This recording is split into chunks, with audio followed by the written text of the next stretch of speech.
Ladies and gentlemen, cats and kittens, boys and girls, I'm Carbonor. Welcome to my channel. I hope all is warm and well in your world today. Things are okay here. Okay here. Other than the fact that I have a lot of adulting to do later today. I'm going to go a regular stream. I won't go extra. But yeah, I got stuff to do today and I'm not happy about it. I'm not happy at all. But it is what it is, you know. You know. As you can tell by the thumbnail, I did I did a thing. I did a thing. I got Dale or Nell a new outfit. I kind of dig it. Now she's like a cowboy ninja Nell, or I guess I should say cowgirl ninja Nell.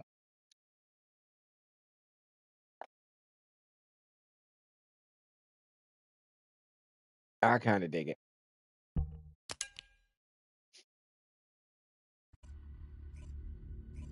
I kind of dig it. I probably won't get any of the other cowboy stuff simply because. Hold on.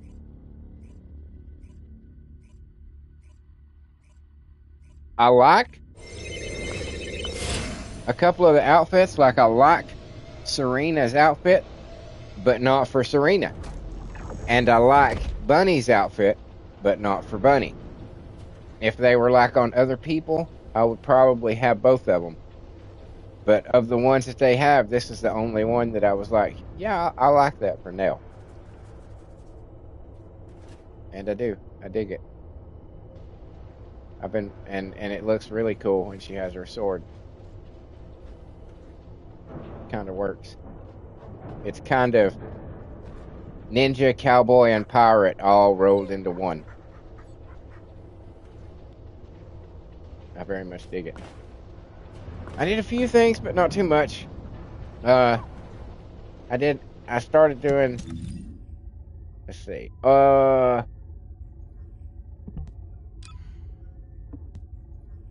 we'll go here.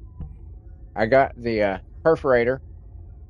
It is the unique ability has now been enhanced all 4 times. So we got that done. Um, that's pretty much it, really. And then I've mainly been working on shit for Nell, upgrading or leveling up her sword and her gun is primarily what I've been doing. Uh, yeah, that's pretty much it.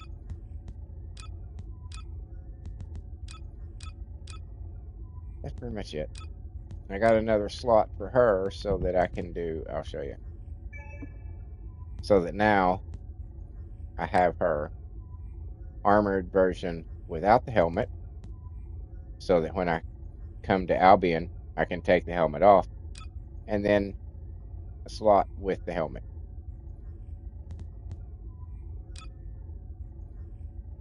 That was necessary. You might not think so, but I felt that it was necessary to do.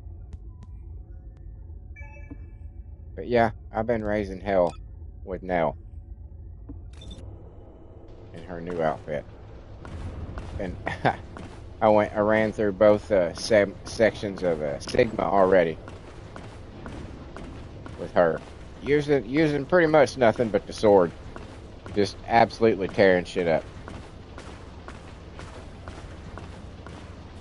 Absolutely tearing shit up.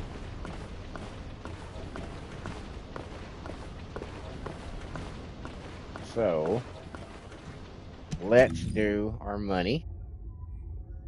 So let's check the battle pass. I can't remember what it was. I checked this earlier, but I'm not sure now. So we got 2 things already. We need to dismantle 150. That's a lot. That's a decent sized amount. collect a lot of gold, void vessel stuff, clear 4 missions,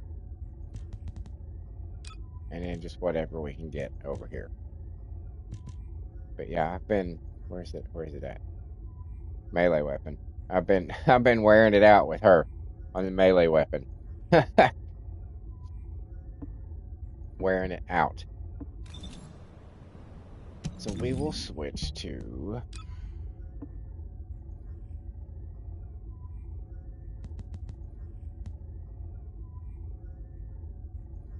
um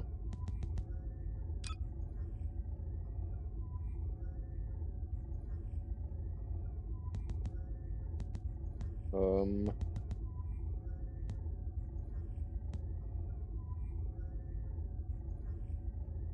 we're gonna do Serena.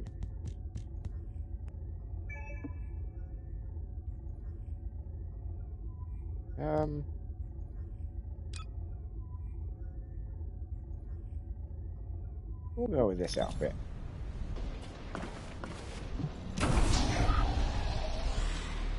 We'll go with this outfit.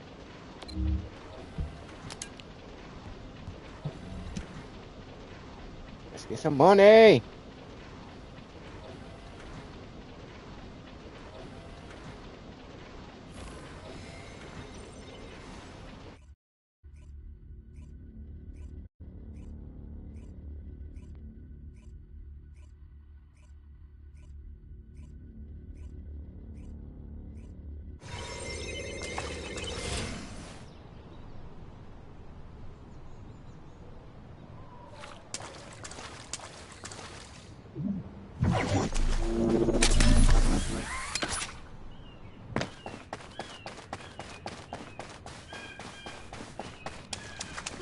Descendant. This is a phase separation veil, which uses inversion energy. It has a large output, which requires processing of tens of billions of units of data per second. According to the scan results, the structure that appears to be a computing device is full of Vulgus artificial brains. This is how they are processing all that data. Continue to insert Vulgus artificial brains into the computing device. If you overload the device, the veil will be neutralized. My shield has been damaged.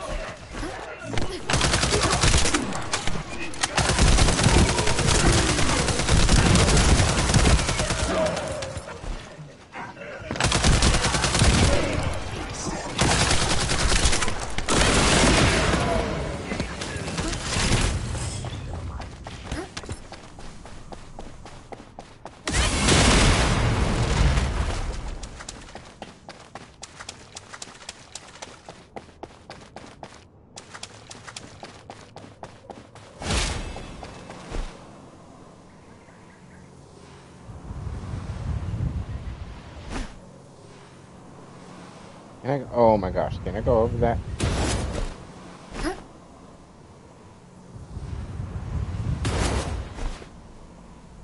Oh, it won't let me go through there. That sucks.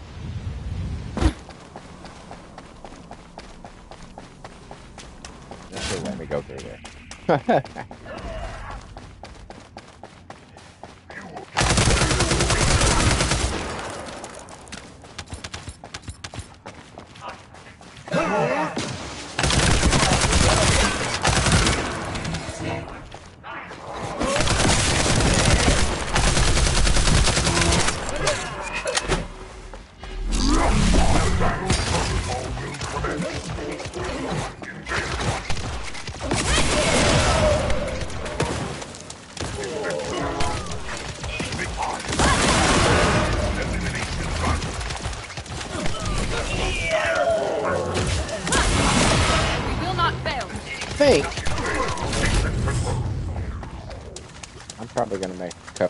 Pot of coffee here in just a few minutes,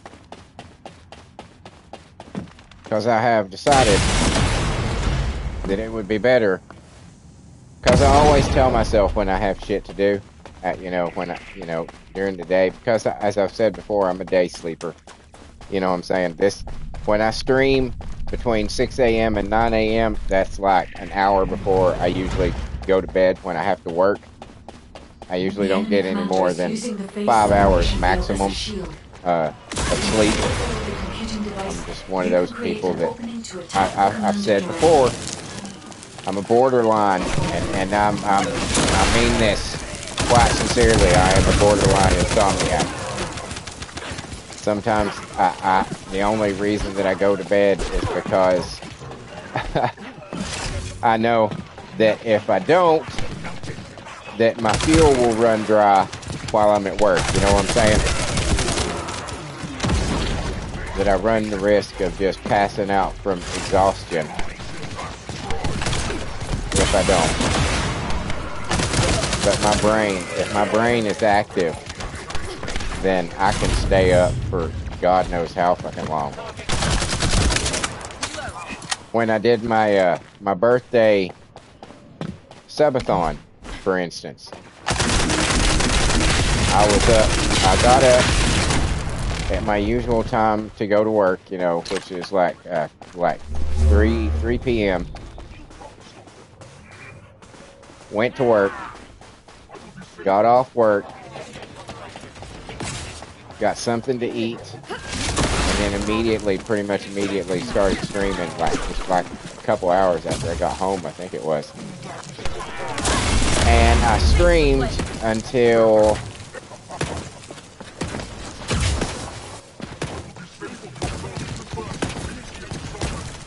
let's see. It was a 16-hour stream from there, so I think I was up a total, I think, of about 36 hours, all in all.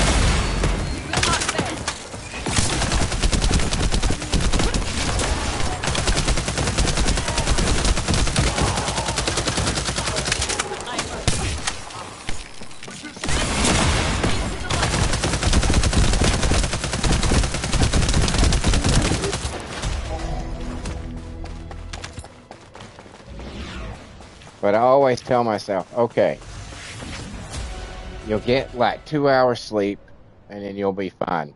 And then I'll sleep longer than I should, and then I'll wake up and be like, I don't have time to do it now. And you know, because by the time I get ready and get out and blah blah blah, the place will be closed or what the fuck ever. And I end up talking myself out of doing shit and postponing it and putting it off. So I'm sitting here thinking to myself, well, why don't you just stay awake? Why don't you just get done with the stream and then just go do the things that you need to do? And I'm thinking, well, maybe I should make a pot of coffee then.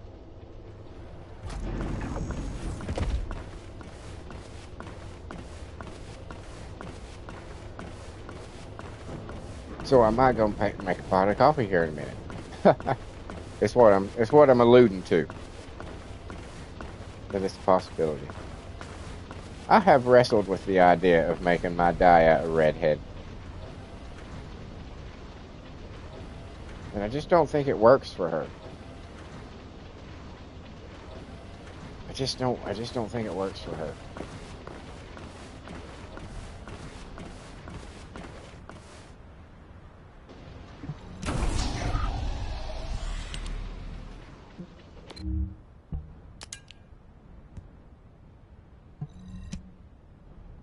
I just don't think it does.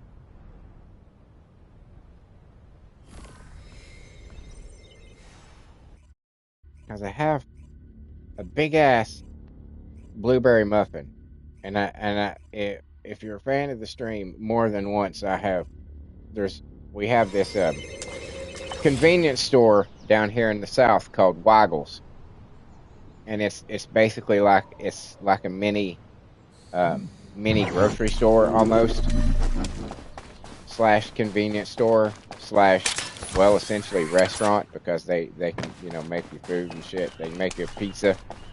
It's not great pizza. It's convection oven. It's not like an actual oven. So, you know, that kind of pizza cooked that way is, yes, it's pizza, but it's just not the same as cooked in an actual, you know, oven with real heat.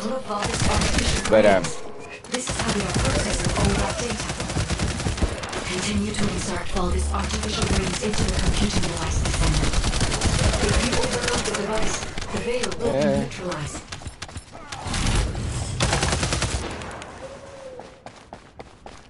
What's that? Oh yeah, but they have like, you know, their own little bakery that supplies like muffins and fucking, you know, cheese danishes and shit like that. And I often get the chocolate chip muffins, which are just fucking the bomb. They are so good. But they didn't have any of those, and they don't always. Sometimes they make stuff, you know, as,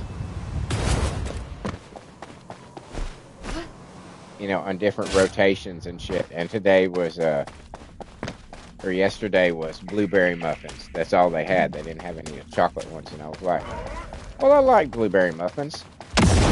I'll try this, because I don't think I've ever eaten their blueberry muffins. And I took a bite of one just a little bit ago, and I was like, God damn, that's good. It's even more moist than the chocolate chip muffins. I was like, that's so good. So I may have a new muffin that I get today. So you're fascinated to learn about my muffin eating habits. That sounded dirty.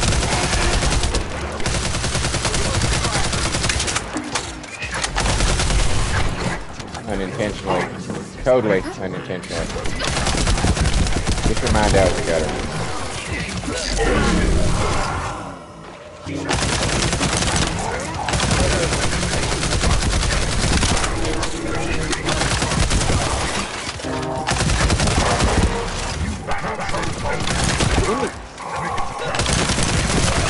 Thank you.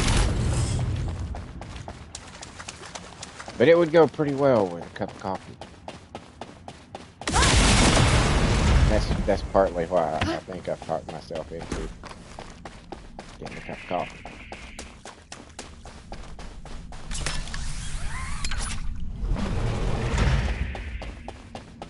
The enemy commander is using the phase separation veil as a shield. If you overload the computing device, you can create an opening to attack the commander directly.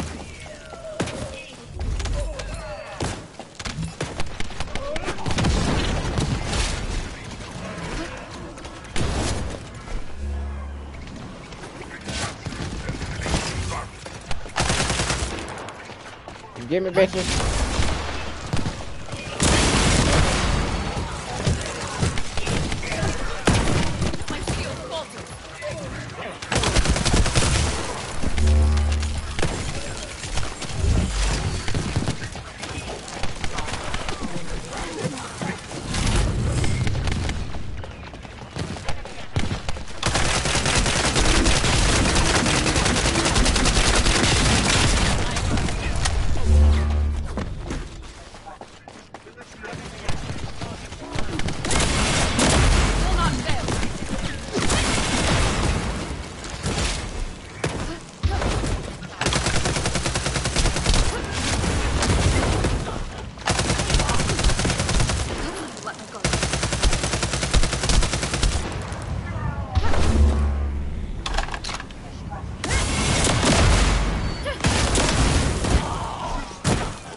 Serena has done her job for the day.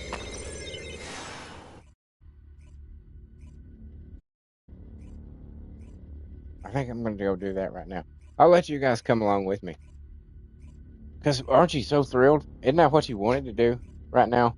Was to go with me to my kitchen to make a cup of coffee? I mean, just think about it. Where else are you going to get this kind of content?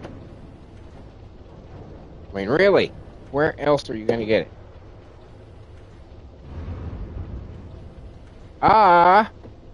Today, when I was at the grocery store, because I did get paid this morning, and if you were listening to the channel for the last few days, then you know that I was flat fucking broke. I haven't been that broke in a while. It's just the way it happens sometimes. And I went to the grocery store, got some groceries, and I decided, because I had been broke, broke for 5 days. Luckily that I had had groceries and I had paid the important bills. I just didn't have anything to, I was carefully managed, let's just say, as far as groceries went. Like I ran out of bread, like the night before I got my check, that kind of cutting it close. But at any rate, that's irrelevant. What's relevant is that I was at the grocery store and getting my shit and thought, you know what, I am going to treat myself. And I got myself a ribeye steak. I'm gonna eat that tonight. Not,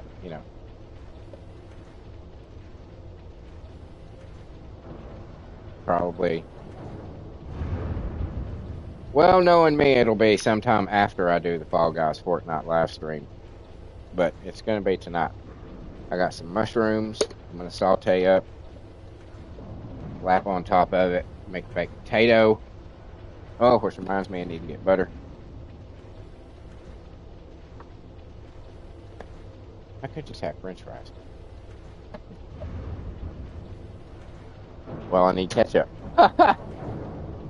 So either way, either kind of potato I choose, I need something to go with them. Seems to be the case. But yeah, I'm going to have myself a ribeye. I've got charcoal. I haven't used my grill pretty much all winter. So, and that's unusual for me because I don't give a fuck if it's winter or not. I don't give a fuck how cold it is. If I want to make hot dogs, I make fucking hot dogs. I'll go out there and grill those bitches. If I want to make a steak, that's pretty much the only thing that I use my grill for is hot. Because as far as hamburgers go, I like the taste of the charcoal grill on a burger. Don't get me wrong, but it's too much of a hassle. If you don't have them like pounded out really tight, they'll fall apart and shit on the grill, and it's easier to work with that in a pan. It's easier to compensate for it trying to fall apart in a pan than it is on a grill, because obviously there's holes. But with hot dogs, when you want to grill a hot dog, you pretty much have to grill a hot dog. Now I have found a way of making hot dogs in the oven. You turn the oven up to at least 400 degrees, let it warm up, and then just set the hot dogs in there, and they will kind of cook. It's more like the way they are in a gas station than on a grill, than charred on a grill. But still, it simulates that pretty well. But yeah, mainly steaks and hot dogs is all that I use my grill for. I'm one of those people, well, I don't know why I say I'm one of those people. I don't know how many people in the world eat hot dogs the way that I do, but they have to be burnt. And when I say burnt, people are like, "Oh, you mean like kind of brown?" No. My hot dogs have to be black. They have, and when I say black, I mean black. There has to be a crunch to my hot dogs when I eat hot dogs. And people are like, "Well, why do you even eat hot dogs?" It's like, I like hot dogs. I like the taste of hot dogs. It's a texture thing. The thoughts of biting into a hot dog and it, snapping the way the hot dog, oh my God, that gives me fucking Oh, cringe. I'm just like, no, fuck no. Blah, blah, blah. So I have to change the texture. I love the taste of hot dogs. I love, chili, mustard, onions on a hot dog, on a bun. Fucking awesome. I just can't handle the texture of a hot dog. So that's why I burn them, because I have to alter that. So my brain is like, okay. And I can tell you what fucked me up on hot dogs. I can tell you exactly what it was.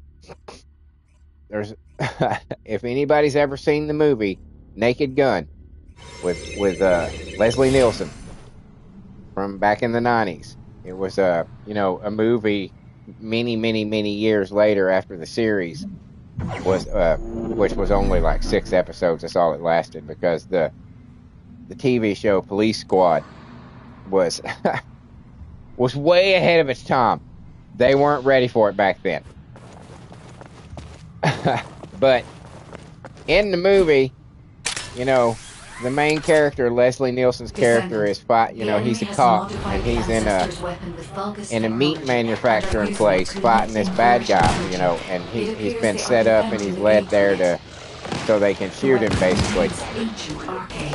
And he shoots this guy who's trying to kill him, and the dude falls into the meat vat type thing, right? And then later on, everybody's at a baseball game towards the end of the movie, where it all, culminates. And the main bad guy, he gets a hot dog from the vendor dude, and he bites in it, and there's that dude, one of that guy's fingers is in the hot dog, and that has stuck with me my entire life. And that is why I have to change the texture of them. Because in a movie, somebody's finger was the hot dog in between the bun. And I was like, yep, that fucked me for hot dogs forever. So in order to trick my brain into ignoring that movie, I have to burn them. And I used to make them when I worked at Applebee's, and with my roommates at the time, right? I would every once in a while I'd decide to put a hot dog on the grill, and my roommate Jeremy, who I worked with for a long fucking time, whoever was working the grill would be like, "Hey Nathan, I think your hot dog's ready," and Jeremy would just turn over to him and look at it and be like, "No, it's not." He was like, dude was like, "What are you talking?" I overheard him more than once. Dude would be like, "What are you talking about? It's burnt." He was like, "No, it's not." Not for him, it's not.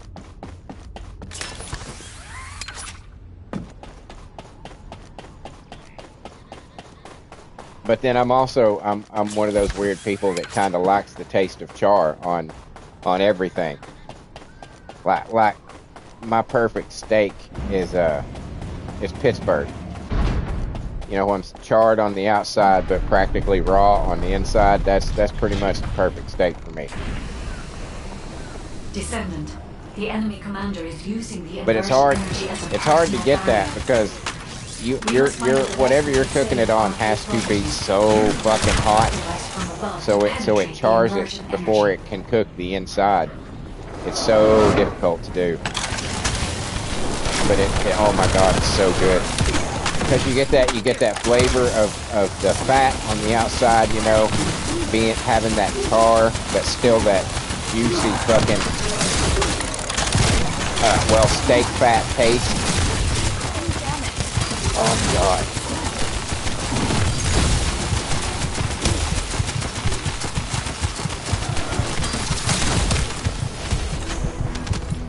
And then you have that flavor of that, medium rare-ish fucking inside. Oh my god, it's so good. It's so good. I can do that at home, because at home it's easier to, if you've got a decent grill, you can raise and lower the rack that you put the food on.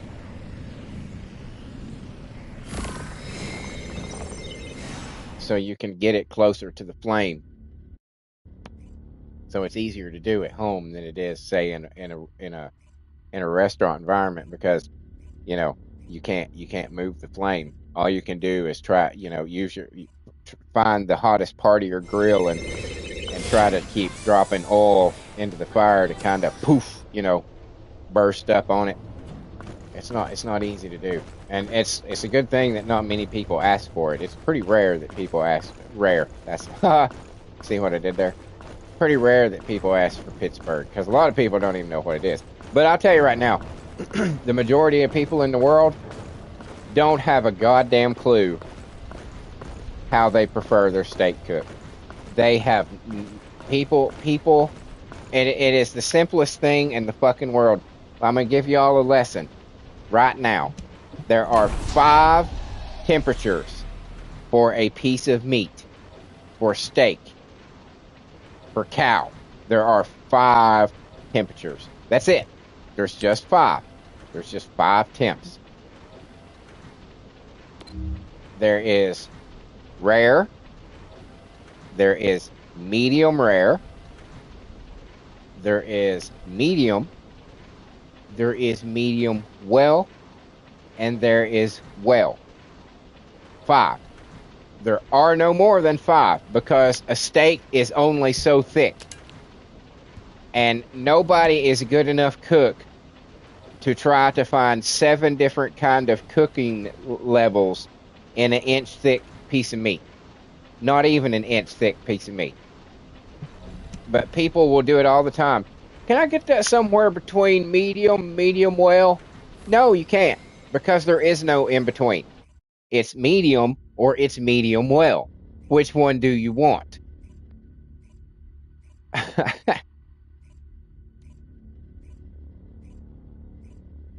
And actually, it's funny. The place that I worked at before the place that I work at now, it was a steakhouse, and they actually allowed people to do that. They allowed people to make up their own temperatures. Can I get that somewhere between medium rare and medium? Can I get that somewhere between rare and medium rare? No, you can't, because there is no in between. There's 5. There's 5 temperatures. That's it. In the history of man, since we have been cooking meat, there are 5 fucking temperatures. And people have no idea how they like their meat.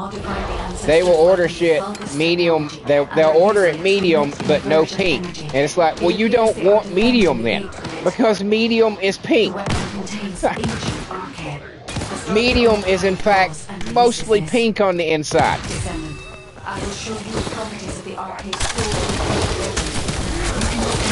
That is why some places, more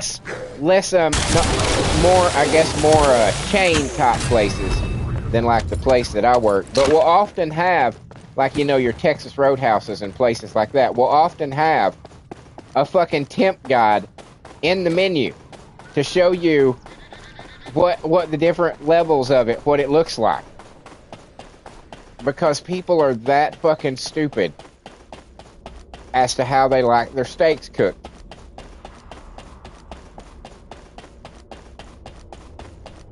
It's really sad. Now, personally, because I work in a restaurant, and I often know that the people working grills in restaurant are not as competent as, they could be, I guess you could say. I always order my steaks medium, because if it's a little under, that's awesome. If it's a little over, that's cool too. You know what I'm saying? So I kind of try to account for the fact that they're probably not going to get it right at a Texas Roadhouse. Because, the dude who's cooking your steak is probably fucked up on meth and half drunk. I work in restaurants. Yes, that is what I just said is true. You would be amazed at the people that cook your food. You would be absolutely astonished at the type of people that cook your food. Most people, if they knew what kind of people were handling their food, would not go out to eat anymore.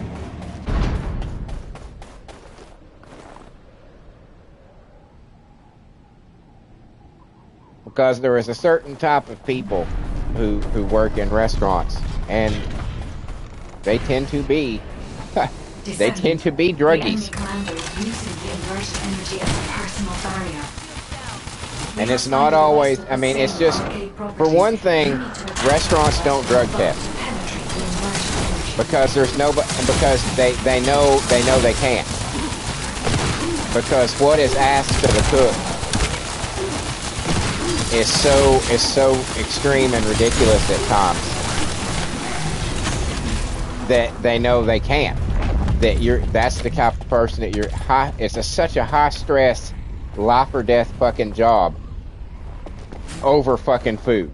It is ridiculous how high stress it is working in a fucking restaurant. It is like the fucking end of the world if you don't get those chicken fingers out, in less than 11 minutes. You know what I'm saying? Because people don't give a shit. People do not give a shit what's going on in the back of the house. They don't give a shit what the cook is going through. They do not care. They want their food. They want it done exactly the way they want it, and they want it right fucking now.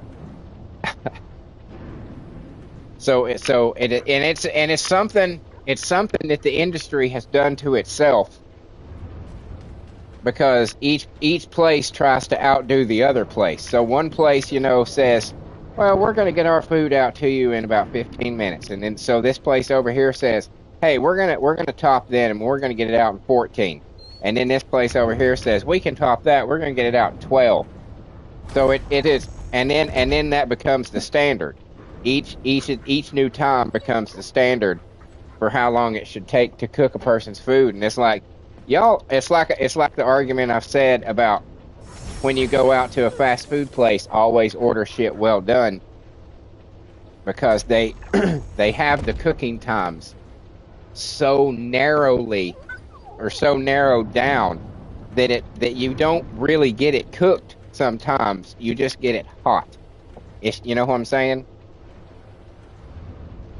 Especially French fries. That's why when you get your fast food French fries, by the time you make it home, they're cold and soggy, because they're just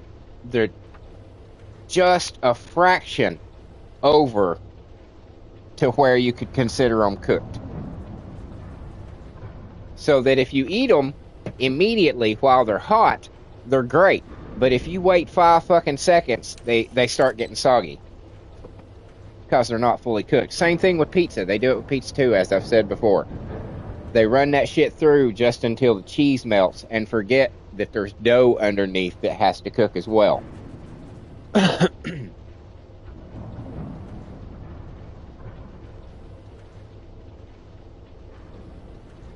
got my coffee. But yeah. Unnecessary stress that the industry puts on itself and its own workers. We don't get breaks. You don't get, I think I was talking about this the other day.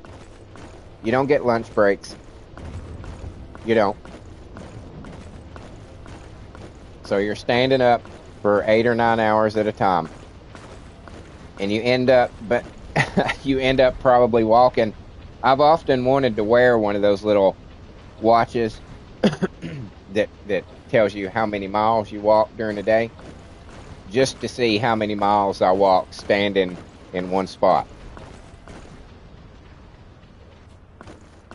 3 steps over here, 2 steps over here, 5 steps this way, running back to the cooler to get stuff, throwing boxes away. You know what I'm saying? Just how many miles do I work in an 8-hour shift? I've often wanted to know. Because you never stop moving. You never stop moving, and yet remain in the same spot the whole time. It's such a weird place. Such a weird job, cooking people's food for them. It's a thankless job. We don't get paid enough. We don't get paid enough for the intensity. You know what I'm saying? For how intense it is. You don't get paid enough.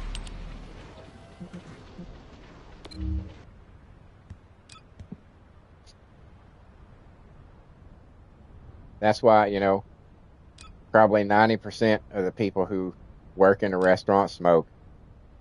90% of them are either high, drunk, or on pills. Oftentimes a mix of coke in between all that. I have worked with many meth heads. Many meth heads.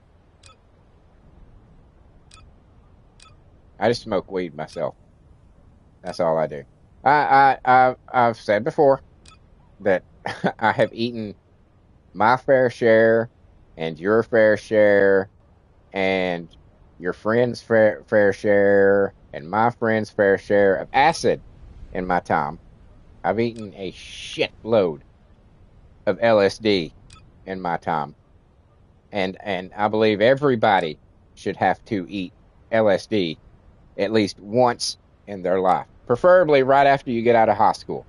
That'd be the best time. Right after you get out of high school. So that all that you have put in your brain for the last 4 years, well, actually the last 12 years, you can process and coalesce into an idea and get and really understand it. You know what I'm saying? Now it's gonna fuck some people up, and that's just, you know, that's just natural selection as far as I'm concerned. Consider that the new trial into adulthood.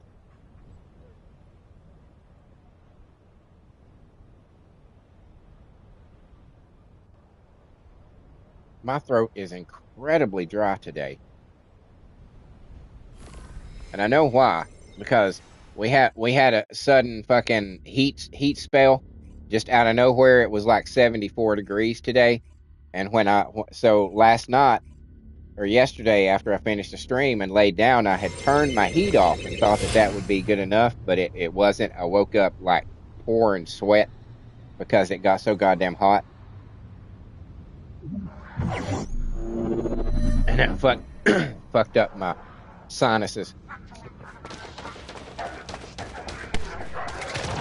I sadly have very sensitive sinuses, which is due entirely to where I'm from, Tennessee.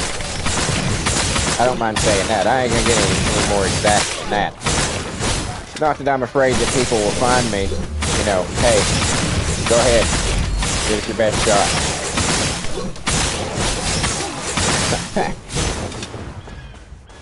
To whomever out there might be keeping track of the things that they say that I don't like. Anybody want to dox me? Okay, dox me. Come find me. That'll be fun for us both.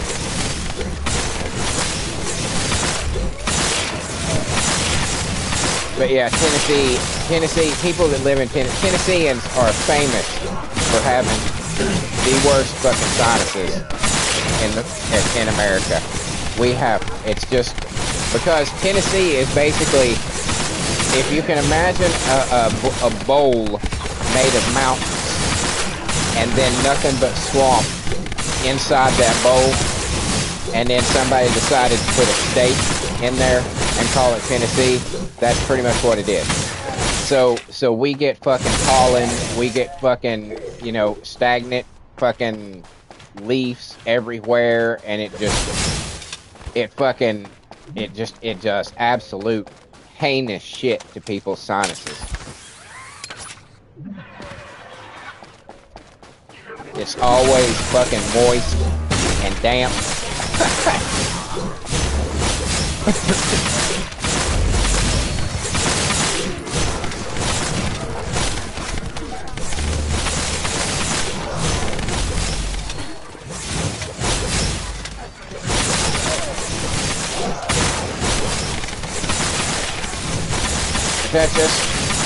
See, this is what I've been doing. I found out, I guess it's when, you know, there's that thing that you can turn on in the settings, the auto fire, so that you don't, like if you've got one of the handguns, you don't have to pull the trigger for each fucking shot you take.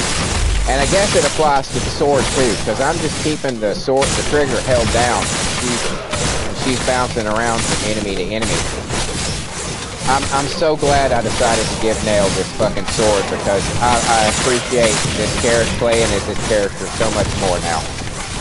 It gave her a personality in my head canon that I was really wanting her to have. It makes playing as her more distinct than playing as it with anybody else. And that's what I want with these characters. I want them to be. I don't want them to just be the same.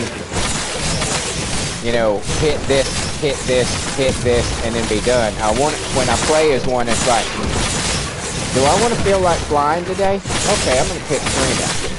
Do I want to feel like doing some swordplay today? Okay, we'll do Nell. Do I feel like just standing there and taking bullets while I blow everything away with my gun? Okay, I'll play as Fiesta. Do I just want to set everything on fire? Okay, I'll play as Blair. You know, I want each experience to be completely unique from the other characters. And if that means that they're not going to be as powerful as they could be, then they're not going to be as powerful as they can be. But I'm going to be happy playing with them. And that's what matters, because I'm the motherfucker playing with it.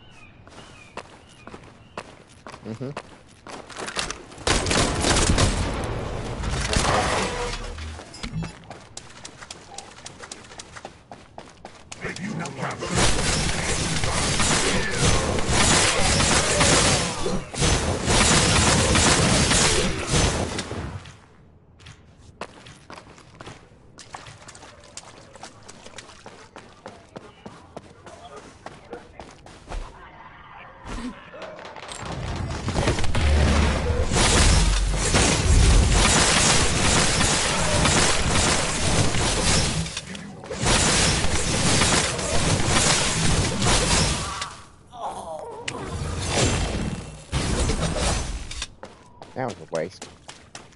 The bad guys disappeared. They're not supposed to do that. I'm supposed to make them disappear. Let's go, guys. Me against 300 of you. No fucking sweat. I am Cowboy Ninja Nell.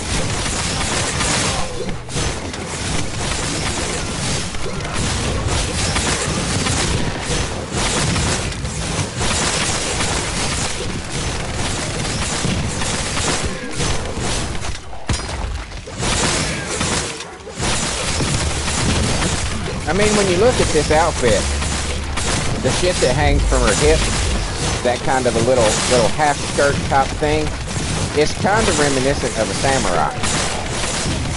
You know, I mean, if you look at it, it kind of has that vibe to it.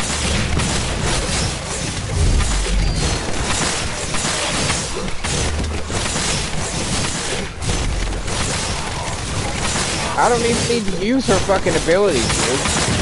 Fuck this.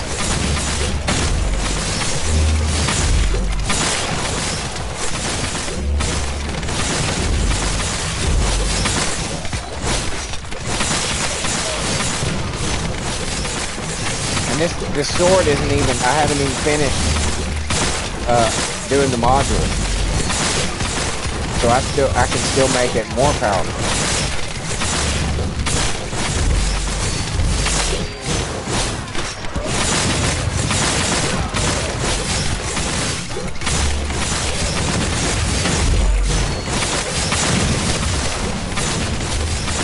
Because everybody is so close to you when you're doing this, that you're just automatically picking up all the health that they drop, and you don't even have to worry about it. It's just, you're gonna get health. So if you've got some decent hit HP, you don't gotta sweat it. You just plow through them like this. I'm sorry for my voice. I can't seem to get my throat cleared. Got a frog. Is that what? I think that's what they mean when they say frog in the throat. Excess phlegm, you can't stick like with your tongue in there. Cleft soft, I know.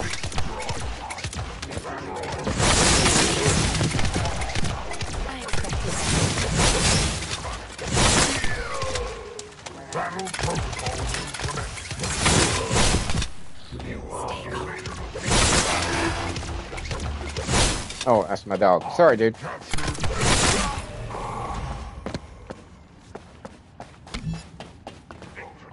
Oh, goody. I was just hoping for some more of your assholes.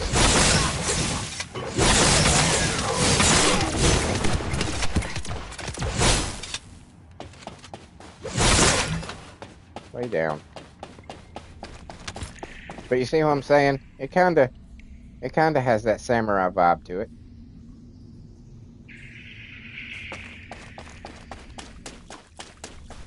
So she's like samurai, pirate, cowboy, ninja Nell.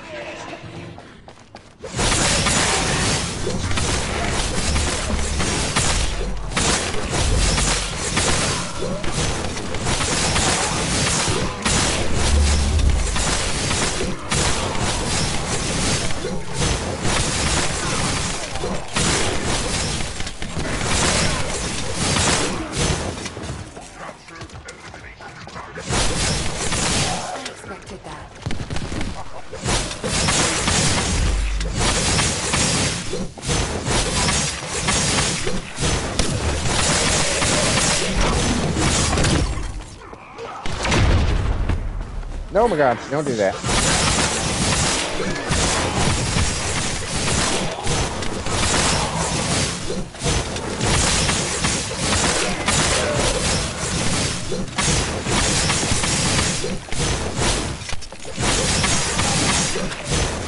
I just wish you could lock onto your targets with the sword.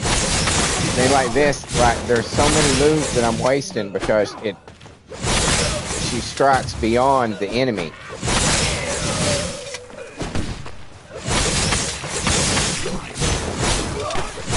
When you're in a mob, it's fine because you're gonna hit somebody. But when you're fighting against a boss, you overshoot them.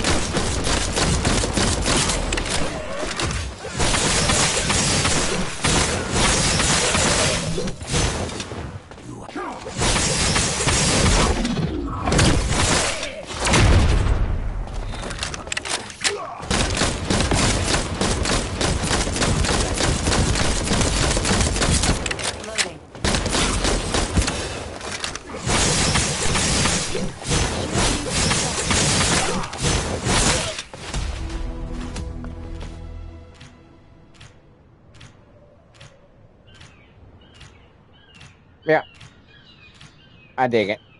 I like her outfit. I like it. I like it a lot.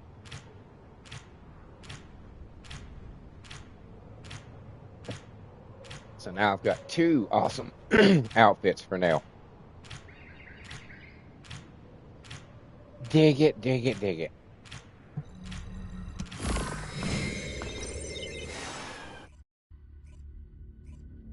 I can say sorry about my fucking voice. I'm sorry.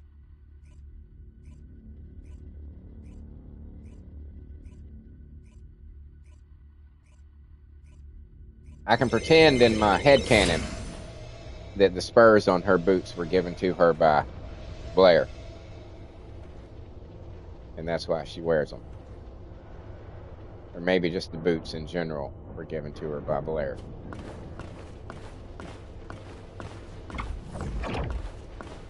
Again, that's headcanon shit. You don't need to worry about it. It's not going to affect your game.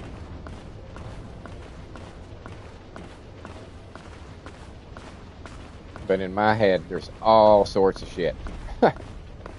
There's an entire universe of shit with these characters going on in my head that has nothing to do with this game.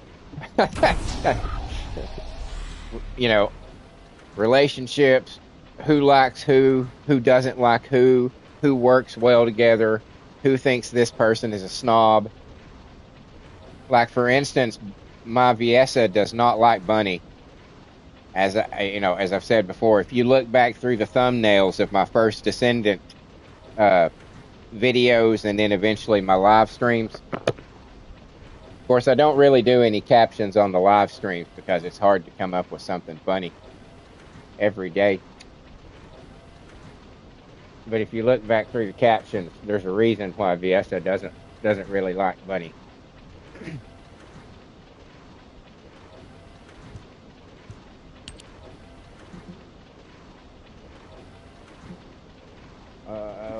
We're gonna switch to somebody else.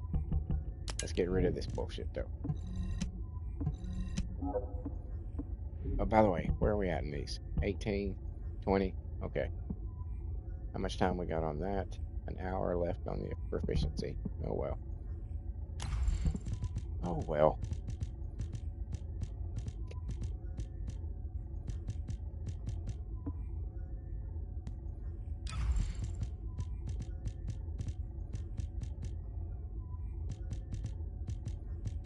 Guess it's about time to dismantle some more modules.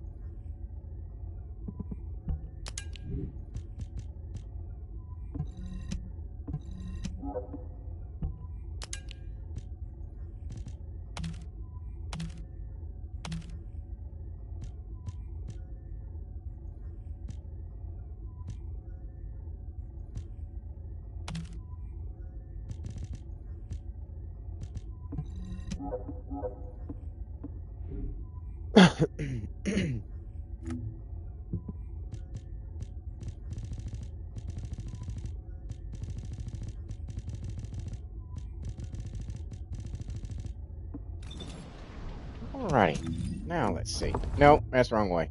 This is what you need right here. Press that. Alright, so let's do delay next.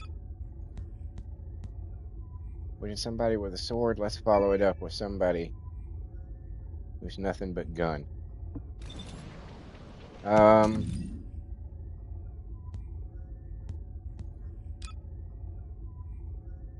We'll go in her haughty outfit.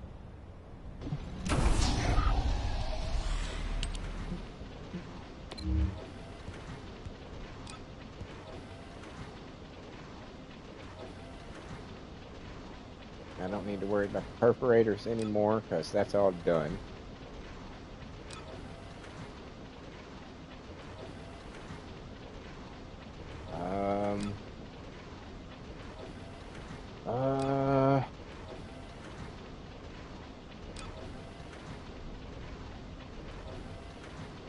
I don't really need.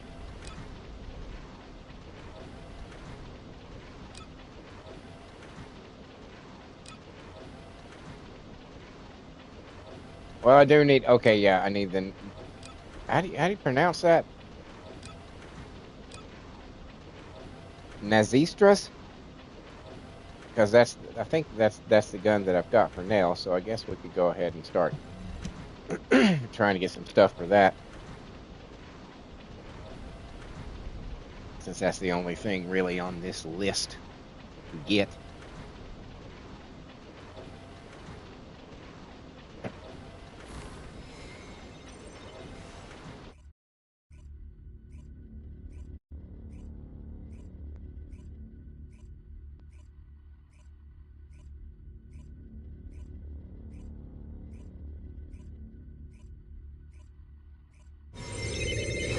Yeah, going back to the restaurant work, you would think, I mean, during the dinner rush, you would think that it was a fucking ER, an emergency room, as high stressed and how almost panicked Everybody's almost always, constantly, for about 4 hours in this state of sustained panic. Because, you know, it's now.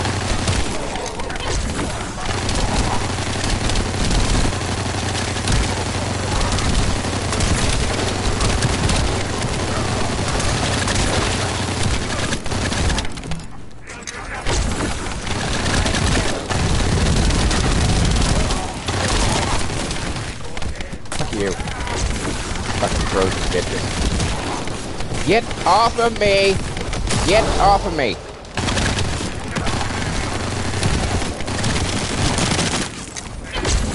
Motherfuckers! You sons of bitches! You motherfucking Aussie bitches! And your bullshit! Oh, we're gonna freeze you!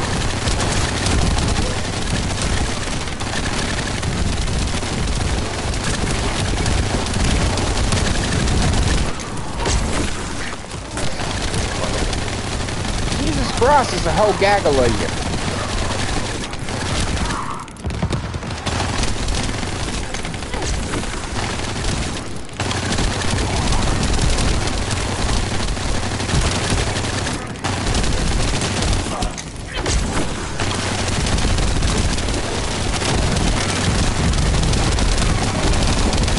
I remembered, I figured out the other day that I don't have to immediately worry about reactivating it because I've got the duration and the cooldown at such levels that I can go a pretty good while. Almost twice as long as when the skill becomes ready again. I can go like another full as long as it would take to refill. It's hard to figure out exactly how to phrase that.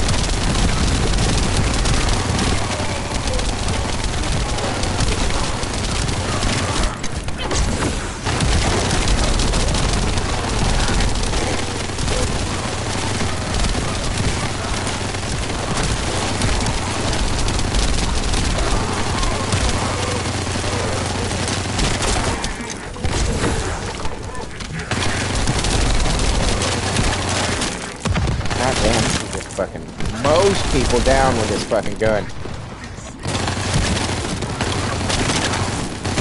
Everybody's like, use the restored relic. Why? This gun is like a chainsaw. Look what it does to those guys with the shields.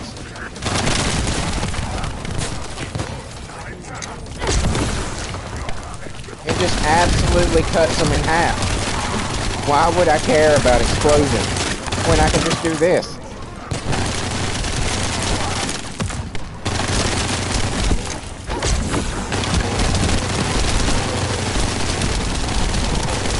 Look, they just drop. They just fucking drop.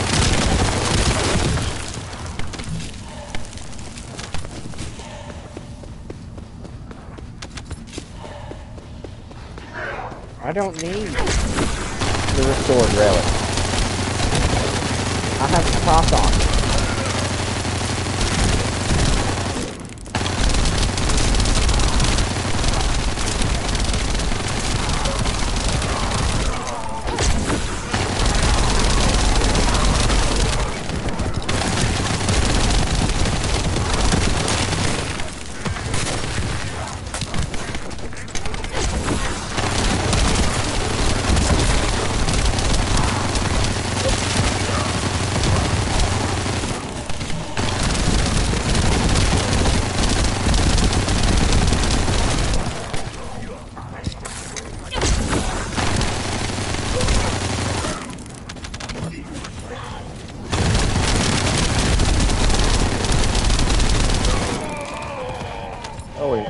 Somebody.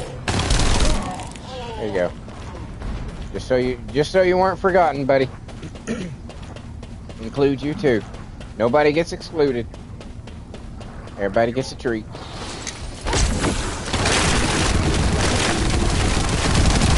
unlimited bullets to remember me by. Right between the eyes.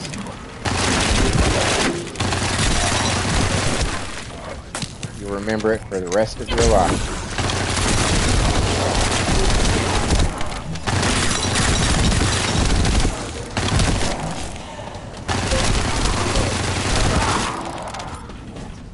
What did I forget? Ooh, hey, get off me! Not cool. Not cool. Not cool. Not cool. Not cool. Hey, y'all. Yeah, I will come to you. How about we make that rule now? I'll come to you guys when I'm ready. And until then, y'all just chill and wait for me. How's that sound? You'll get your time.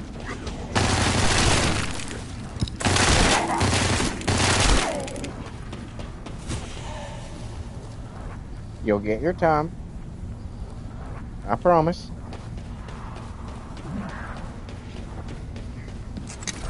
Like Spider-Man says, everybody gets one.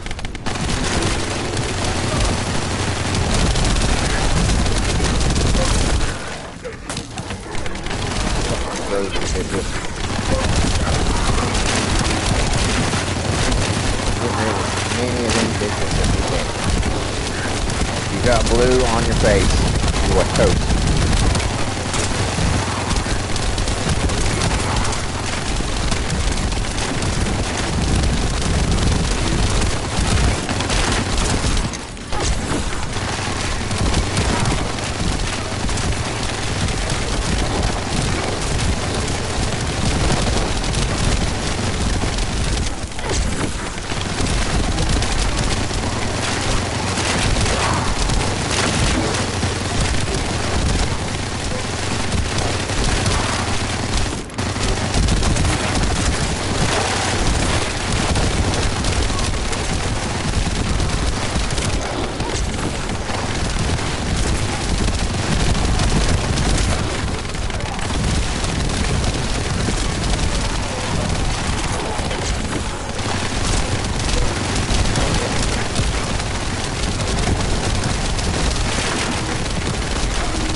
Fuck you.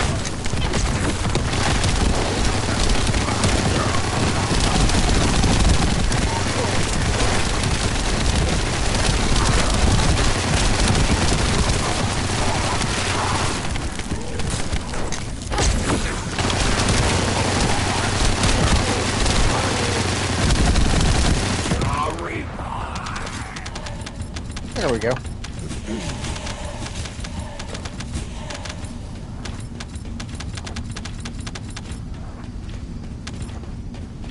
So much more fun than just throwing a bunch of explosions at somebody.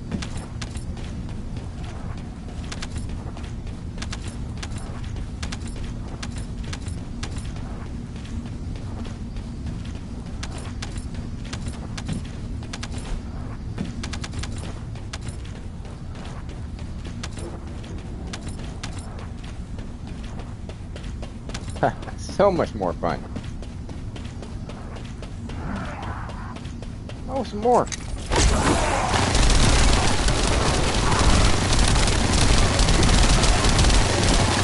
Thanks for playing. I didn't mean to do that. That's what I meant to do.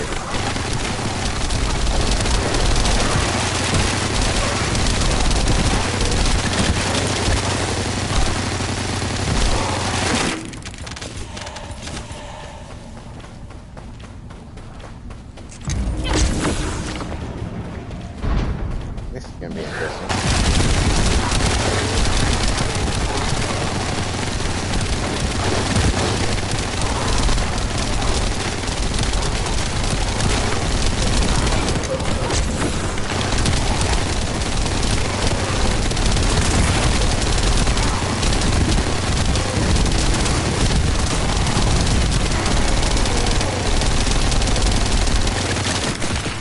Fuck you.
Fuck your shotgun, bitch.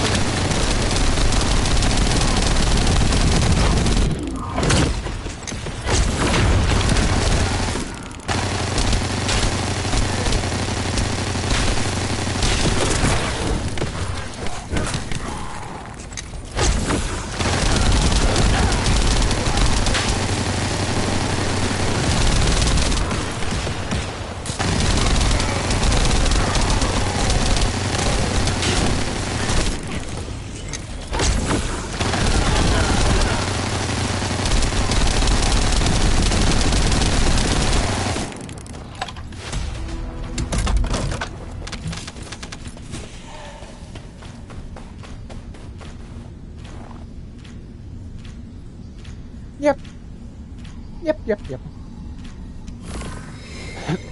I'm happy with my builds.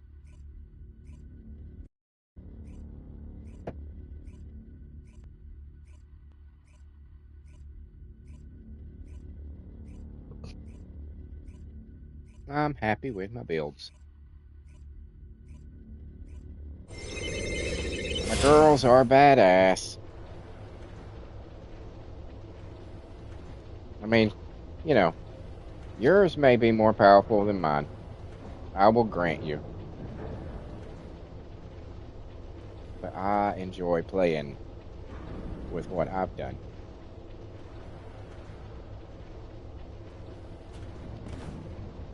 Okay?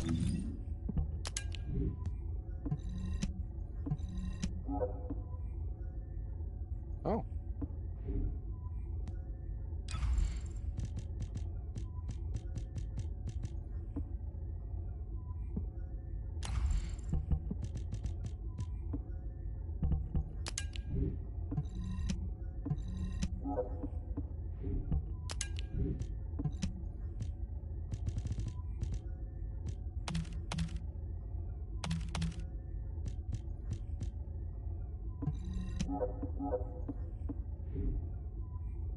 Okay. All right. I'm gonna do her and do our thing with her that we always do. Um, we'll go with her pants.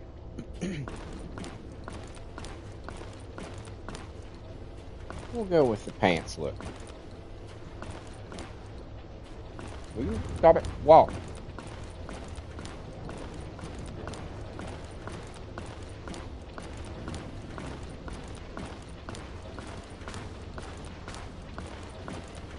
Damn, I thought for a second that one was completely naked.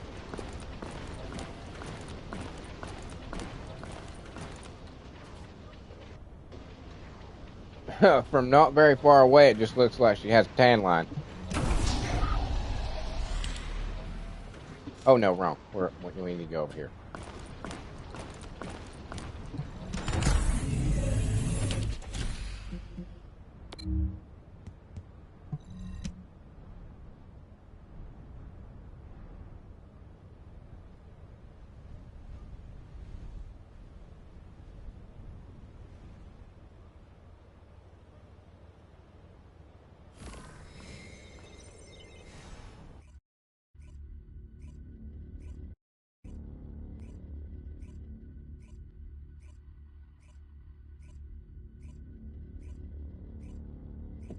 Yep, my muffin goes very well with coffee. An excellent combination that I just invented. Muffin and coffee. No one else in the history of man has ever thought of eating a muffin with coffee. I'm the first. I'm the originator. And you were there to witness it.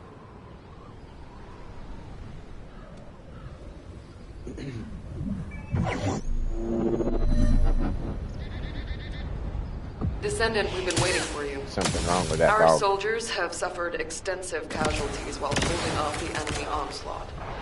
These resources were seized from the enemy fortress. They must guys be get back. transported safely. That's not allowed.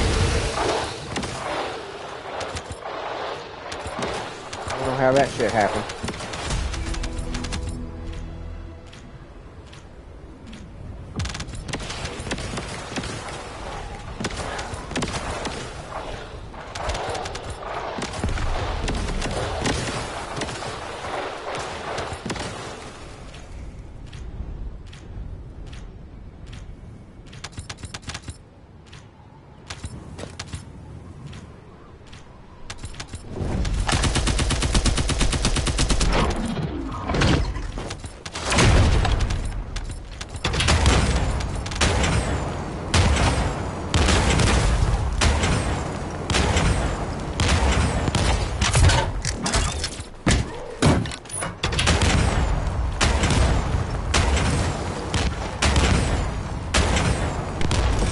Fuck that. Thought I'd give it a try. It was a mistake. Damn it! Fucked up my landing.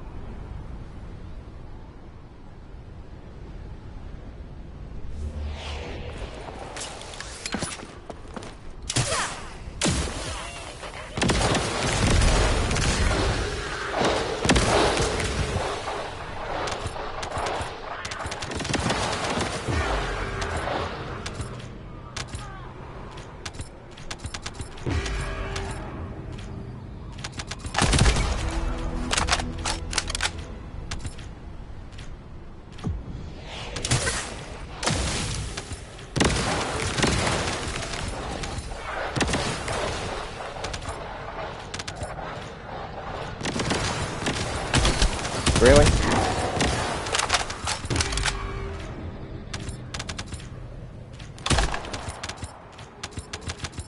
Okay. Throw that right there.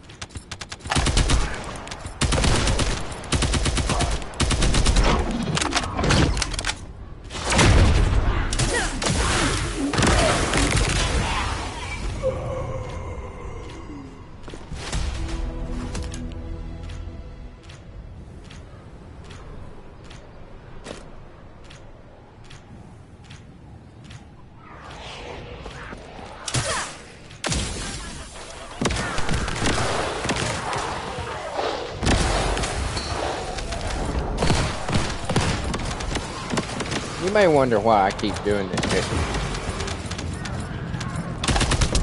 When it's, you know, it is the normal version. It's because it is such a fucking awesome place to farm for gold and copper with next to no effort. Literally, I stand here on this ledge and throw poison at people and they die. And I get all sorts of shit.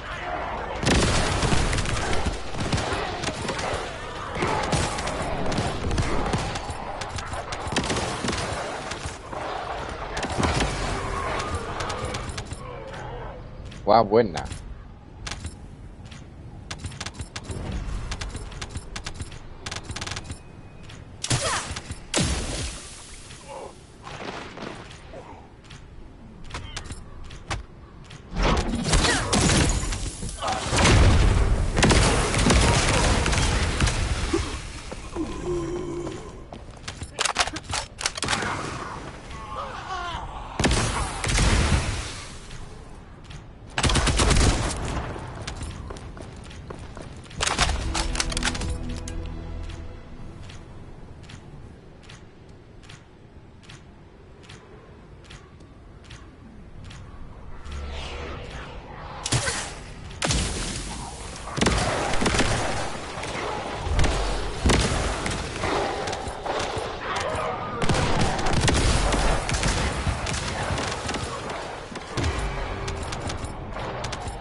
You motherfucker.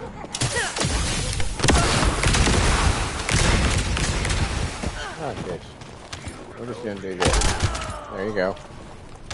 And there you go. Thanks for playing, guys.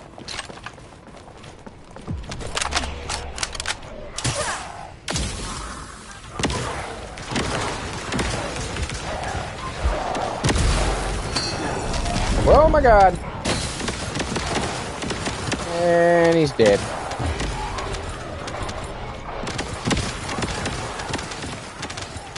He was doing one of those heroic superhero jumps. He was probably going to land on one knee.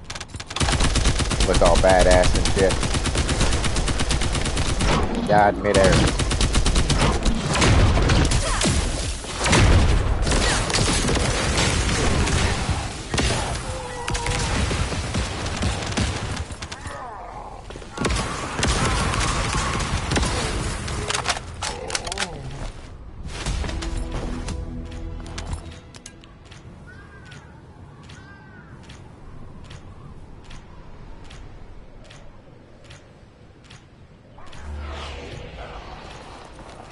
Oh shit.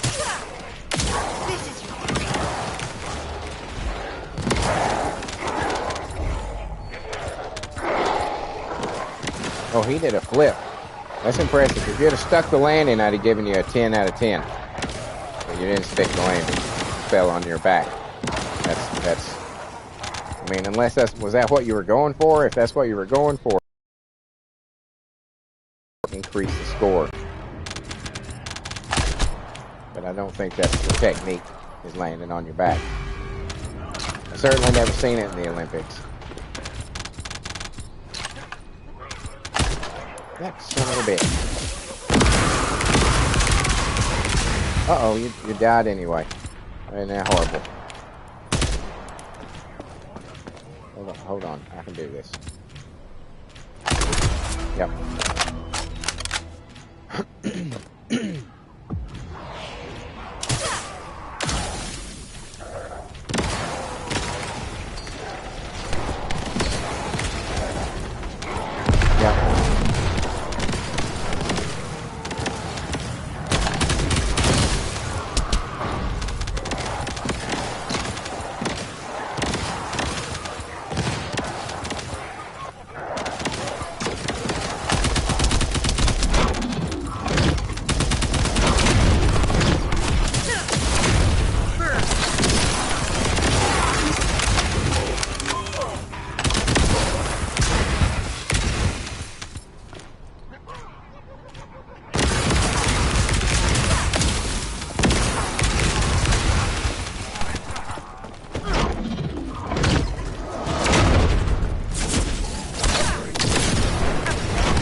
We won't be losing any more soldiers for the time being. Thank you, Descendant. You're a lifesaver.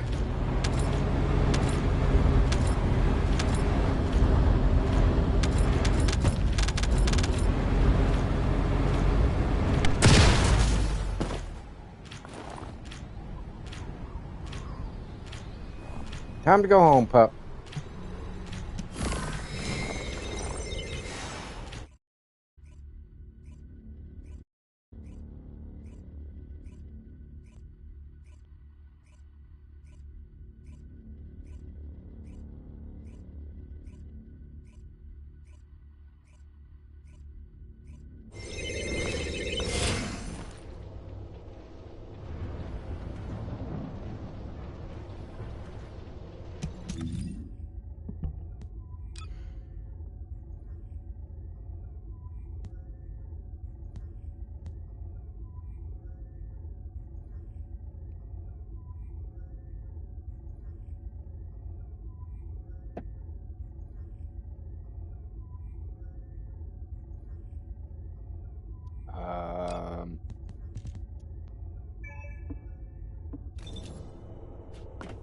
Oh, wait.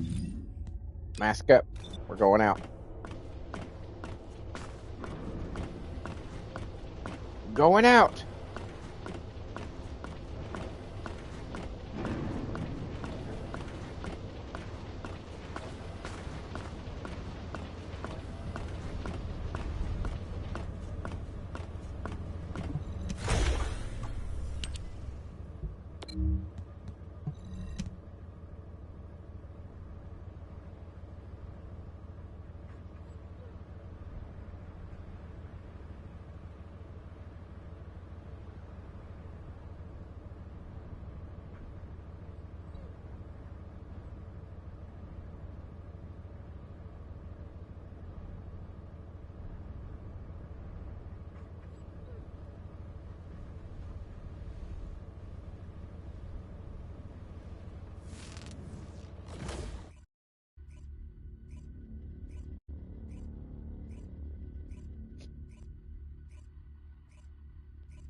So I don't know if any of y'all who are watching right now are familiar with Serp, but he's a regular guy in the chat.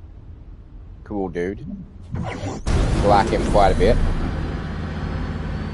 He recommended the other day a rapper. Well, I'm calling him a rapper is really a disservice to him. He's quite a bit more than just a rapper. But this artist named Ren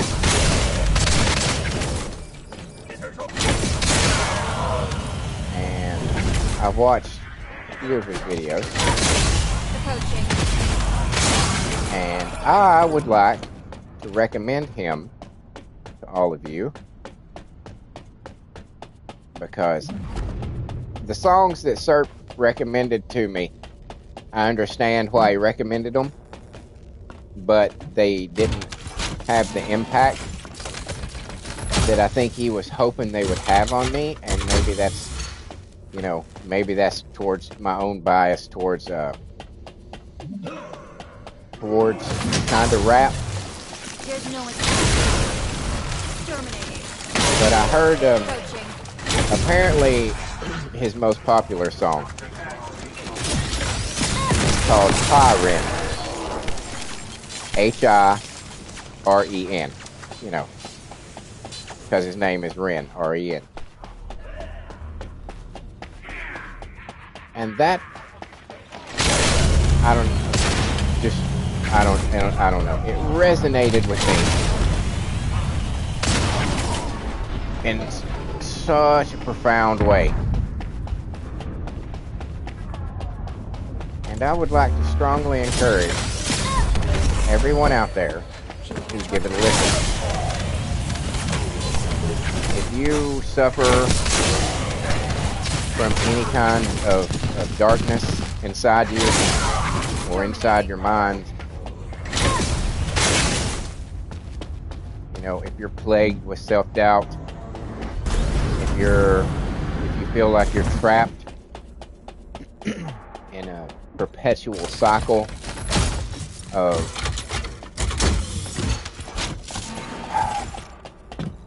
just this miserable, useless feeling that you're never going to be good enough, I highly recommend that you listen to this song.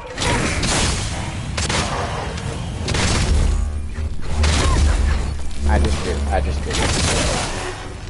Because I needed to hear it. I needed to hear it. As a creative person who has failed in pretty much every attempt they've ever made to do anything creative.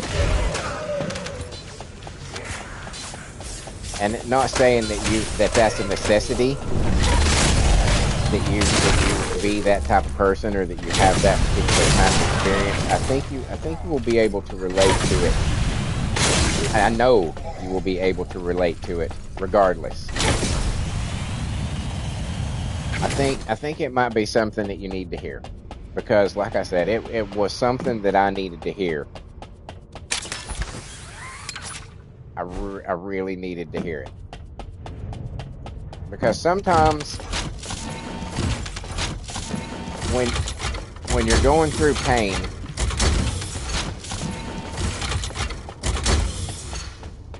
sometimes it's nice and it's helpful to hear the experience of someone who has suffered right along with you and overcame it, because it destroys a lot of people. A lot of people don't overcome it. A lot of people submit to it and do things that they live to regret, or they don't live to regret.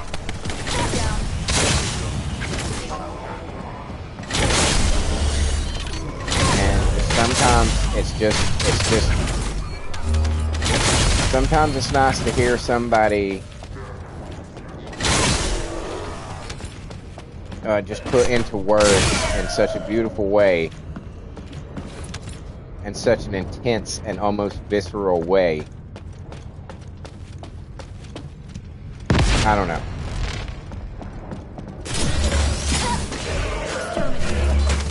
I don't know. I highly recommend it to everybody out there. Anybody that might be in the chat right now or watching this stream, or anybody who might be watching this video later, at any time, you know, 20, 30 years from now, look up the song High Ren by Ren.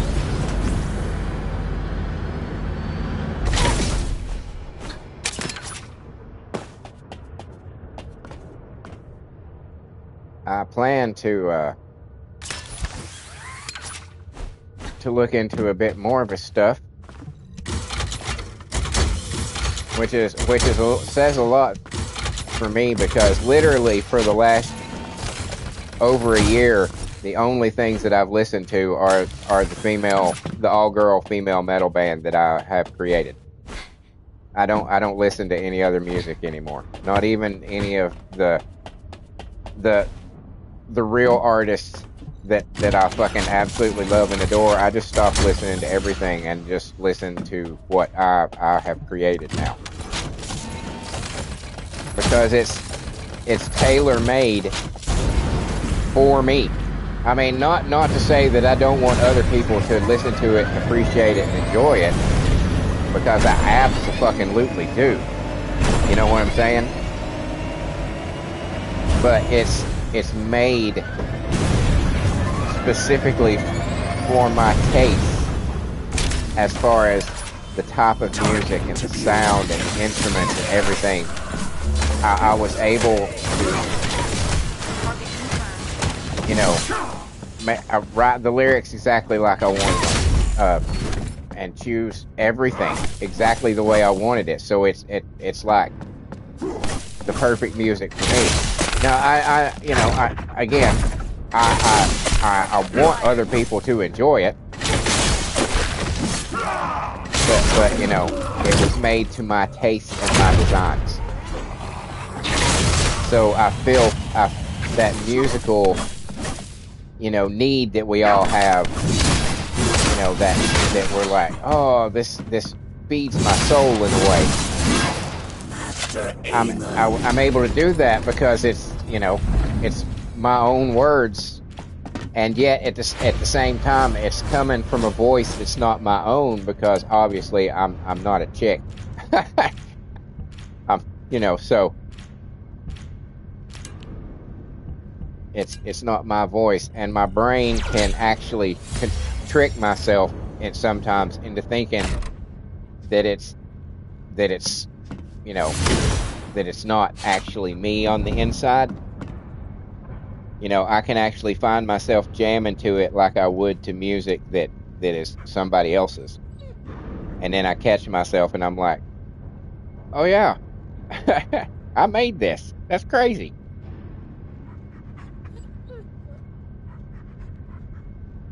So when I say that I'm thinking of looking into somebody else's music, these days that means a lot.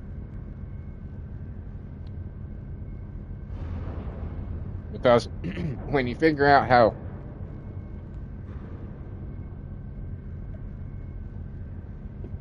to make something exactly the way you want it, you have less of a tendency to want to see how somebody else is going to make it. You know what I'm saying?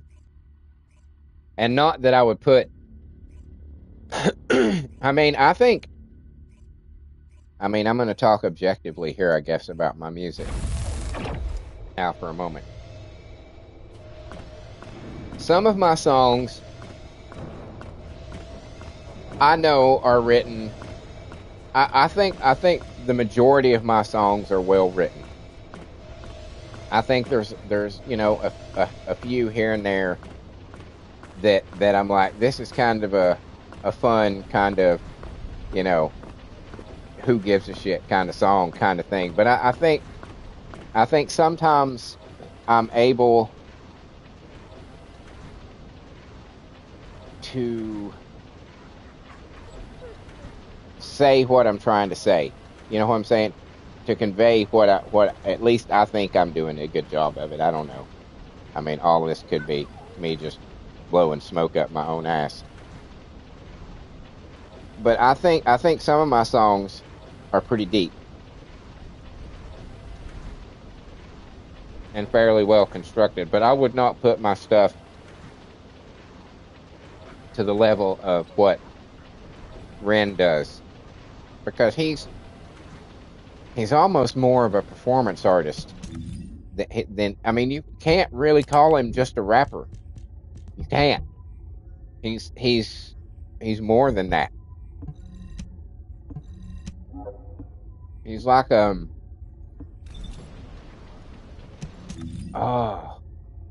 I don't know the word for it. Somebody I saw in one of the comments on something said he was more of a performance artist, and that's really that does kind of, it's not 100% accurate, but I guess it's closer. It's more apt than just calling him a rapper.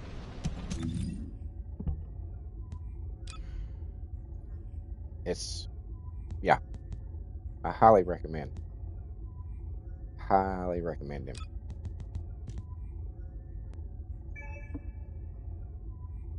Oh, I did spend a lot of my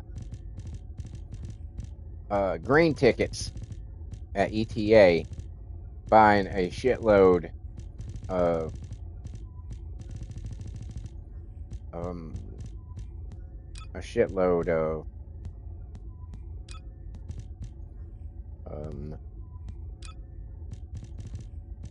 these things.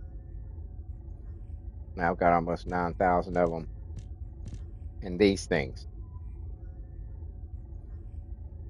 I know I need these to make the things that I need for the cores. And these are important, but I can't remember what specifically right now that I use them for, but I know they're important. So I spent like, I don't know, 500 or so, 600 maybe, of my green tickets on getting a shitload of those. So, alright, we're gonna go armor. Going with the armor.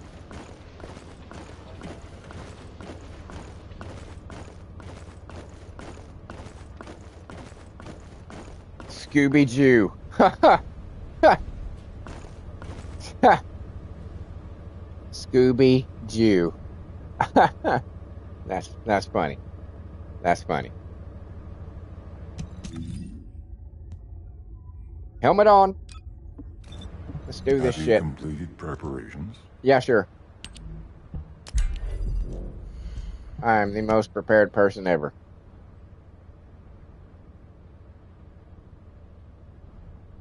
By the way, since I did mention my music, I might as well say there are 10 albums on my channel right now. 10 albums.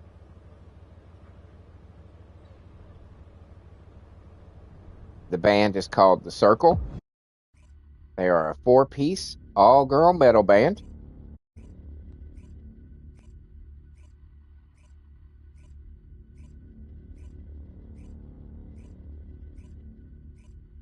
If you like, and I say metal band, and I know people immediately have an idea of what I'm talking about, but the style ranges from, I mean, my influences are all over the place. I always said that if any of my bands had ever taken off, that I was perfectly willing, you know, if we write a song and it should be, you know, it should sound kind of country, then that's the way it sounds. If we write a song and it should be screaming fucking angry metal music, then that's the way it should be. If we write a song that's more bluesy, then that's the way it should be. I was always willing to branch into other genres in service of the song. You know what I'm saying? Because that's what any musician or artist should do, is serve the song. The song should not serve you. You're writing a song to speak a message, to convey an emotion or a thought to people. And that should be the most important thing in the music that you write. Not, you know, I mean, of course, you know, vocal gymnastics are pretty and they catch your attention and all that kind of shit. But at the end of the day, it doesn't serve the song. It serves the artist singing the song. Some of the best music is music that is kind of flawed, because emotion sometimes generates those flaws, those little breaks in your voice, those little cracks, those, you know, when the emotion is trying so hard to come out of you that your throat just can't keep it controlled. You know what I'm saying? And that's what people feel. That's what makes people feel. That's what makes people connect to what you're trying to say.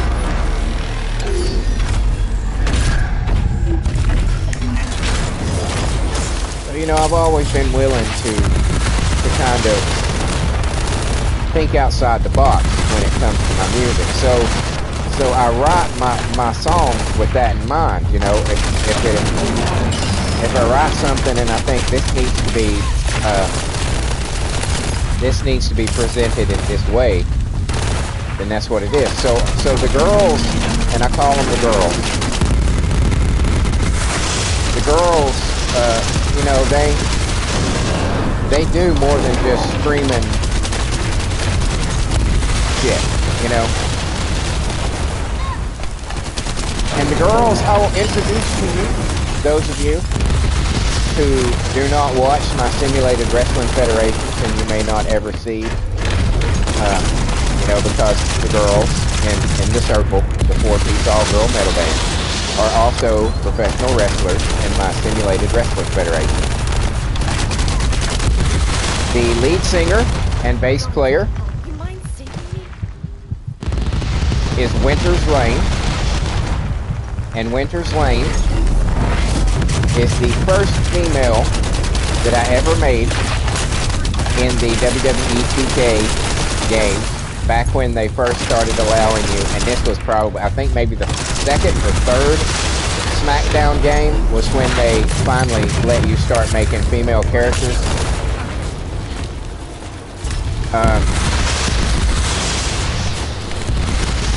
Oh, I'm gonna die right here.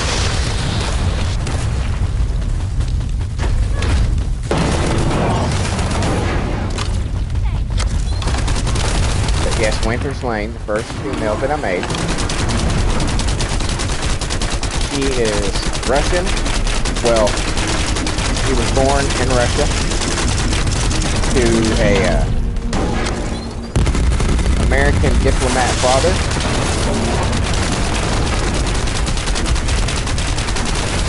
And a Russian mother.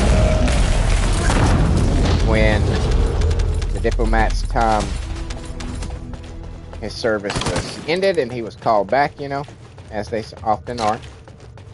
He brought them back to America, and she became an American citizen around about the age of 11.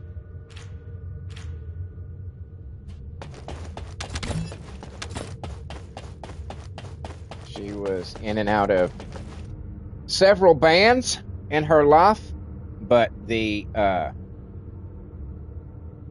schedule of being a professional wrestler, always on the road, got her kicked out of many bands simply because she wasn't able to be there when the bands would want her to be there.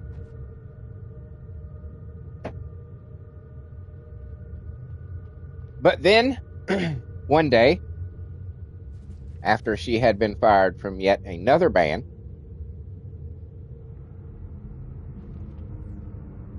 she went to the bar where a girl by the name of Rose Rolando was working. And Rose, it seemed, was a bit of a musical genius. There's not many instruments that Rose has ever encountered that she can't play. She prefers piano and guitar. She wouldn't call herself a lead guitarist. You know, she's not as confident in her guitar work as others would be like, yeah, you could be one if you wanted to. But she loves piano. She's Italian American, born and raised in America. Heavily Italian family from the Midwest.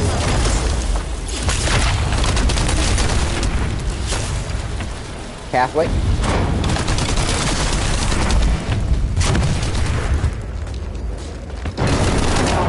Oh, by the way, Winter's favorite artist is David Bowie. He has a big-ass tattoo of his face on her right thigh. And Rose has many Rose tattoos. She has an entire sleeve of them. She has a chest tattoo of a bunch of roses. Which I know you're probably like, that's a little nail on the head, isn't it? Yeah, probably, but who cares? But so they met that night that Winters got fired. Of course, Rose knew who she was, that she was a very popular, and this is all headcanon, this is all canon inside the universe of my original character simulated wrestling federation. She knew who she was, she knew she was a famous wrestler, but you know, she was just like shooting the shit with her, and they started talking about music and things that they liked and artists that they liked, and you know, they kind of hit it off and became really good friends. They started working on music together, kind of jamming. The first song that they wrote together was originally supposed to be Winter's entrance music, but it ended up being one of the other members.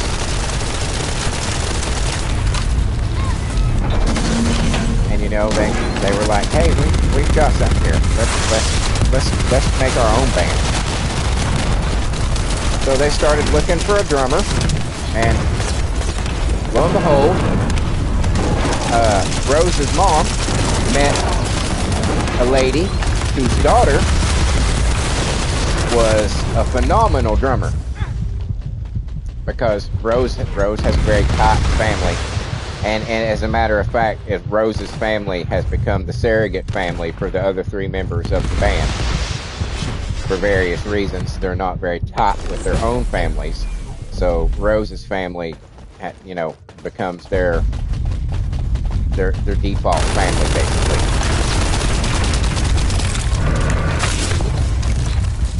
And that was how they met Olivia Burnstorm. Olivia Burnstorm is an American Indian, you know, obviously born and raised in America.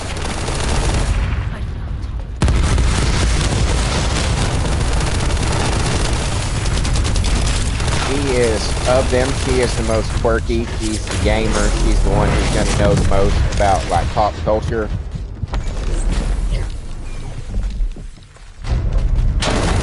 Big fan of comic books.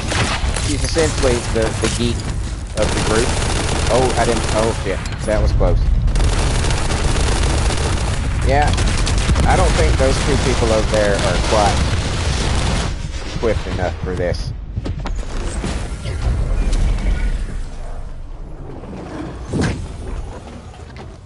And Olivia is has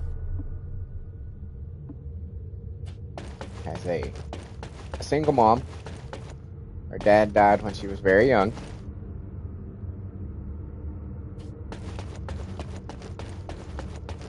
And they were introduced to each other, and before they even played, before they even heard her play, they already knew. They were like, yeah, this is our drummer. She's going to be our drummer. And then they heard her play, and they were like, God damn, yeah, you're our drummer.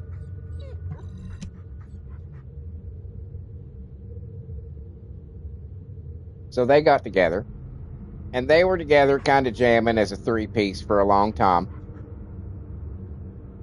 And basically what they would do is that, because Winters was a professional wrestler and was constantly going from town to town, they essentially got their own tour bus and they would ride with Winters to wherever city that she was going to for the next, show. And they would play some kind of club or bar after the wrestling. After Winters was done wrestling, they would go and play these different little dive bars essentially. It started amassing a pretty rabid fan base. Because when you have three mega super fucking smoking hot fucking chicks and screaming metal on top of her being Winters being a professional wrestler to attract that crowd as well, because there's several other wrestlers in the Federation who are enormous fans and who are as likely to show up at those shows, as anybody else. And people started getting that idea that this was like almost like an after party for the wrestling event, where you could go and meet these wrestlers that you had just seen at the show, right? And that went on for a long time, and they started getting interested. In particular, Rose started getting interested in the wrestling. She would be like, "Hey, Winters, show me how to do this. Hey, show me how to do this. Show me how to do this hold. Show me how to do that hold." And before long, Winters had convinced them, Olivia and Rose, to become wrestlers as well. So they started wrestling, signed their contracts, because Winters has a lot of pull, being the first female in the CTW, Professional Wrestling Federation. She has a lot of pull with the boss.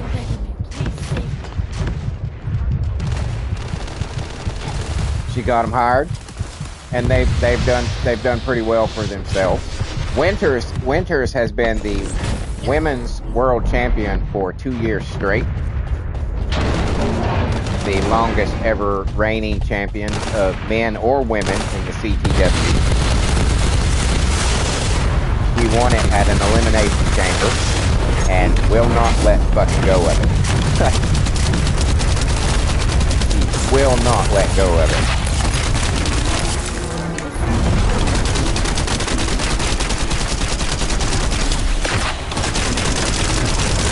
And then Rose started thinking, she wanted to start put piano in the music, and she wanted to start doing other things, and she started to realize, okay, we're going to need another guitarist. I can't do all of this, so we need to start looking into a lead guitarist. And it just so happened in one city, New York,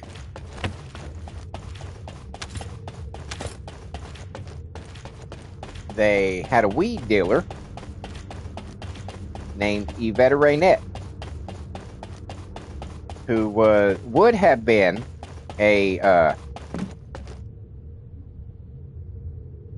was intending, she had a scholarship to Juilliard for the harp, but some things happened with her family. Her sister committed suicide. She's French, by the way. She was French. Got accepted into Juilliard, traveled to America. 2 years into her college career, her sister kills herself. And it shatters her world. She gives up on music. She gives up on everything. She's just basically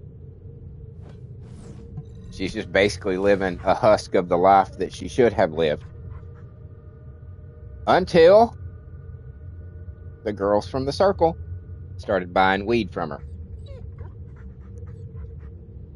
And suddenly it reignited something in her, and she decided to buy a guitar. And she found out that she was more than capable of transitioning her talent from the harp to the guitar. And one day, one of Yvette's sort of friends, more like hangers-on, because everybody who sells weed has people that just hang around them, hoping for free weed and to get high for free. That's just part of it.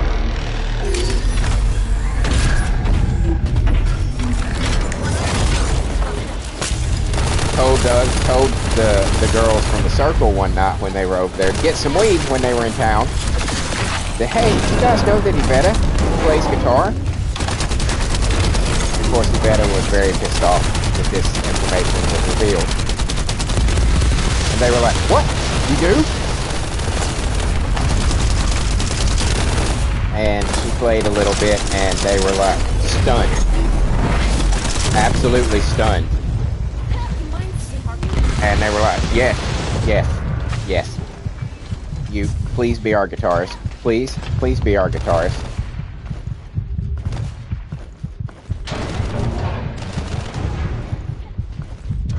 And prior to this, when they first met Yvette, Winters became very enamored with Yvette. Because Winters is a lesbian. She's straight up lesbian. She's always been a lesbian. When I created her, I was like, yeah, she's gay. I just, because when I create characters, I've often said, the characters tell me who they are. It's, you know what I'm saying? When I create characters, it's like I'm tapping, and this is probably a pretentious fucking thing to say, but when I create characters for my universes, it's like they tell me who they are. Approaching. It's like I tap into another universe where they actually exist, and they're like, hey, this is me, this is what I'm like, this is who I am, this is where I'm from, these are the things that I enjoy, these are my passions, this is my favorite music. I mean, that's my brain. This is my brain. My brain is fucking stupid active. But Winters was very enamored with Yvette and had a mega crush on her. Yvette was, you could call her bi-curious. But she, even when she started, playing with them and became part of the band, she still didn't take it seriously. She thought, Winters was just fucking around and just being playful and shit like that. She didn't understand that no, Winters was straight up falling in love with her. And they eventually became a committed couple in a long-term, serious committed relationship with each other.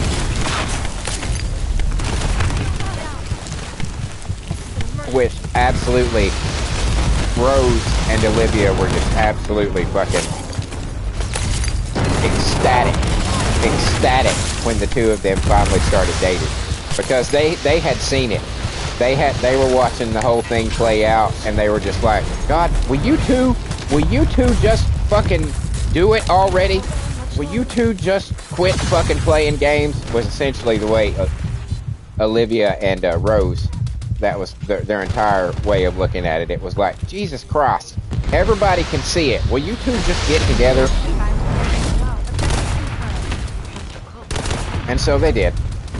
And they have become immensely successful in both their music and their wrestling careers since they fully formed the band. Everything just started clicking from that point on. That's a roundabout, rough shot story of the circle and how they came to be. There's much more. There's much more information that I can tell you. That was just basically an overview.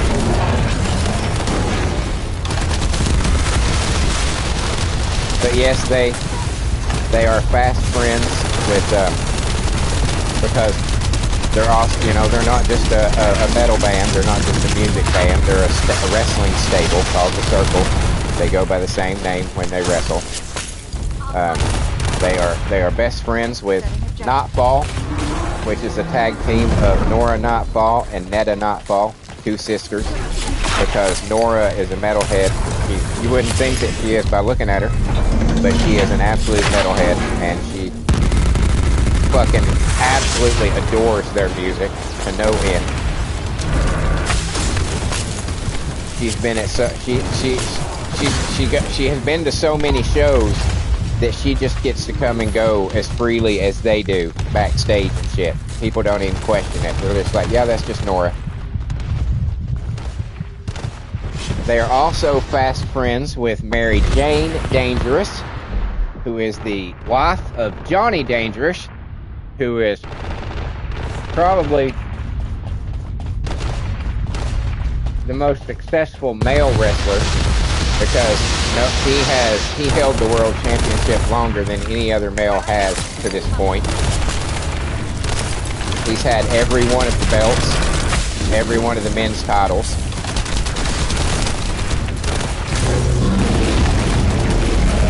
They are all fast friends, to the point that those 7 girls, the Circle, Nightfall, and Mary Jane Dangerous, will not wrestle each other. They absolutely will not wrestle each other.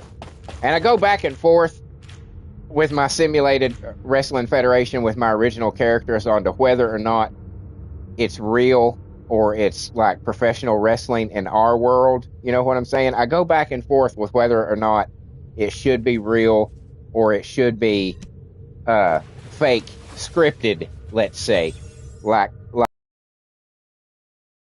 us.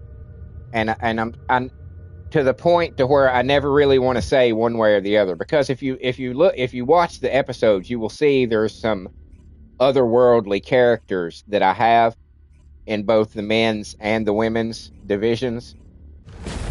And it's like, if I decide it's real, then that one's really an alien, and that one's really a demon, and that one's really, you know, so I go back and forth with whether or not I should do that. But they have it in their contract that they will not they will not wrestle each other. We are not going to wrestle each other. So they have a massive clique, so to speak.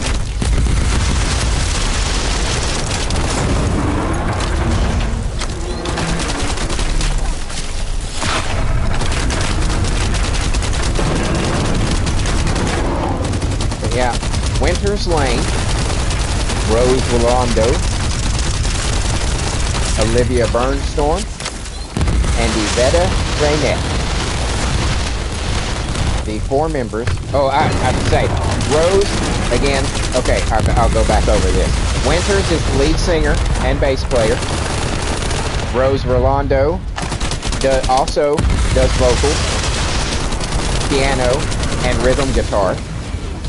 Olivia Burnstorm does vocals and drums. And Yvette Raynette is the lead guitarist, and she also does vocals. She does vocals less than anybody else because I like to say that she does her singing with her guitar. That's why they give her a instrumental in every album, other than the first one. There's an instrumental, so they can kind of let her voice out.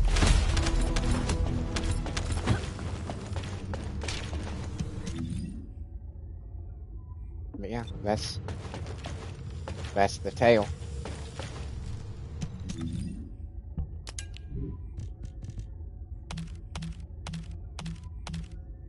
I have ideas and things that I want to do with them as well. Like I watch a lot of Creepcast. I don't know, y'all may not know what that is. That's entirely possible. It's if you know who Meat Canyon is or Wendigoon,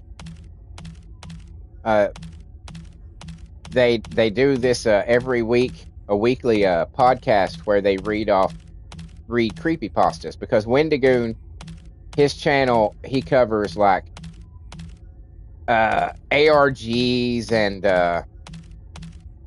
just things like that, cryptid stuff and things like that. And Meat Canyon does parody animations and reaction videos and stuff like that. And they just kind of started doing this thing where this weekly show where they read podcasts or where they read creepypasta, all kinds of different stories and shit like that. And it's made me start thinking of things that I could do with them, with the circle, like almost like Scooby-Doo type stories, like they roll into town and get involved in this bullshit or that bullshit, because they they've taken on a new existence, to me because of making the music and hearing it, and it has really solidified them as characters in my brain, as almost like real people in my brain. So I kind of want to do more shit with them. So I've toyed with the idea of writing little short stories and stuff like that involving them and the other wrestlers, which may or may not ever happen. I'd like it to, but we'll see.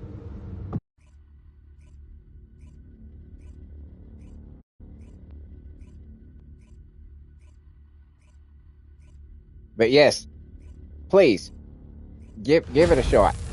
Listen to the girls. You know what I'm saying? Give them a listen. Just there's 10 albums. Just pick one and just give it a shot and see what you think. That's all I'm asking. You never know. You might be like, wow, this is not bad. I know people have their biases towards AI. I understand that. I was there. I felt the same way when it first started coming out. I thought it was cheating. I thought it was theft. And then I started to really look into it and really see it, and I was like, no, it's not. It's not theft. It's absolutely ridiculous to even call it theft. Because essentially, and I will explain this, here's what it is.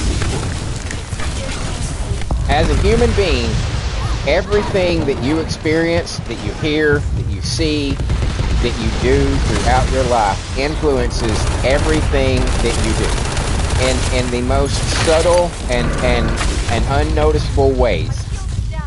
It influences everything that you do. So if you are somebody who writes music, who writes songs,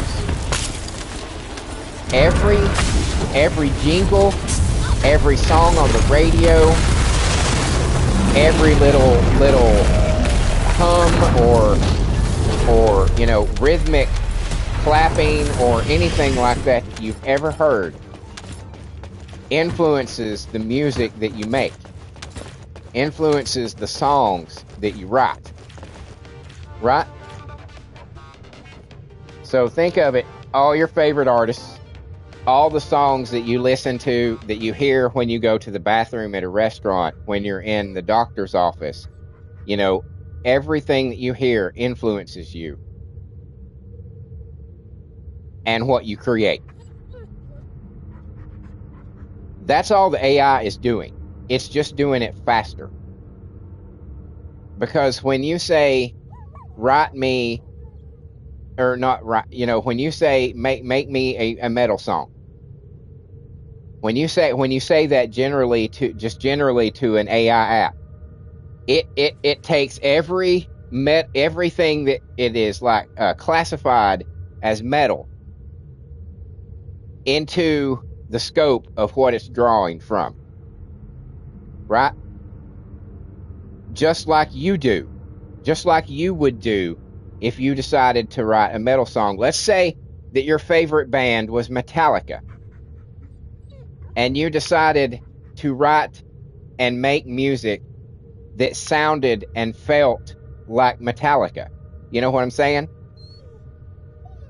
That had that, well, that they kind of sound like, that's got a Metallica kind of sound to it. That would be completely okay.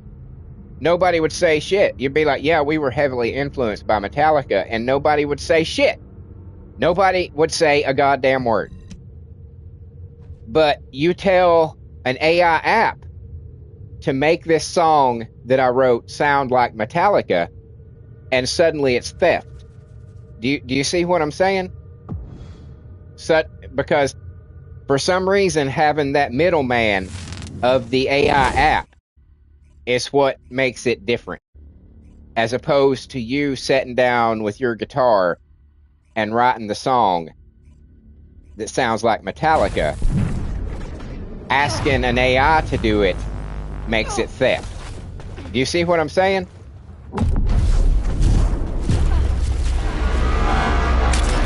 And once I understood this, I was like, oh yeah, no, it's not theft at all. It's not theft at all. Because that's all it's doing. It's just doing what you would do faster. That's it. Faster, cheaper, and with less necessity to involve other people.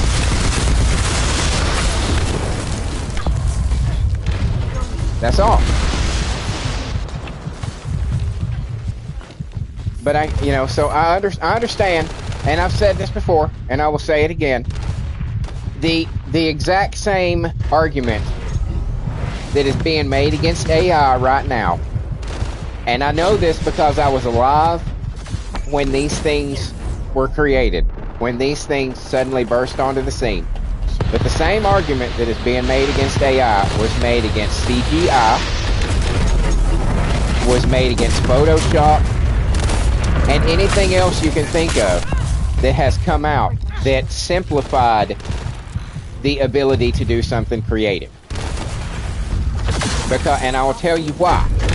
Because especially with musicians, most bands, most musicians, they will struggle and they will play these shitty bars for 5-10 years before finally they get noticed and get a chance and a record contract before they get a hit.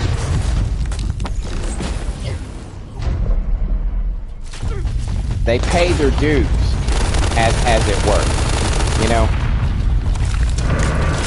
And they don't like the idea that somebody can come along and in 15 minutes or less accomplish the same thing that they were able to, that it took them 20 fucking years to get to. And that's all it is. That's all it is. It's the same thing with CGI. When CGI came out, all the people that hand draw animation, that hand draw animated movies and shit like that, you guys need to come save us or the game's over. That's all there is to it. If you don't save us, we're done. You're not going to get it beat in time, kids. You just cost us the match. If you don't come save us, it's over. Oh, shit. You guys are lucky.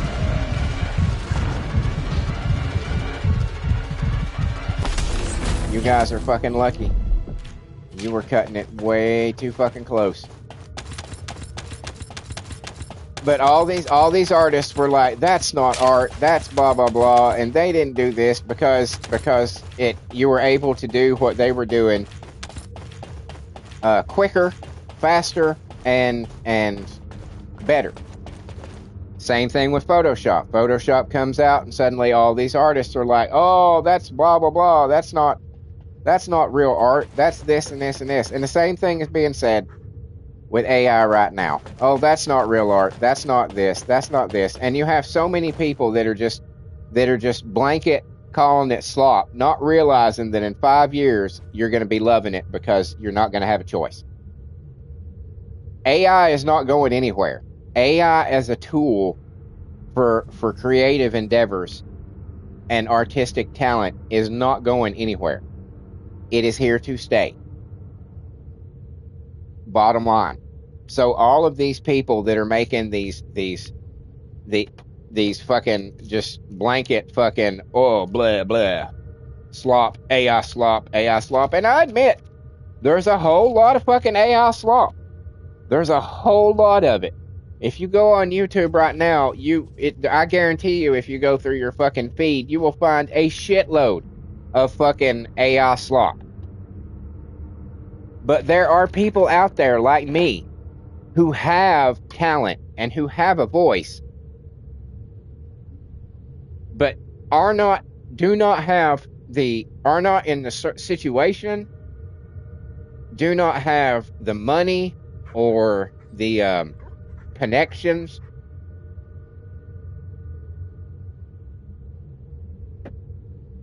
to do it the old way, right?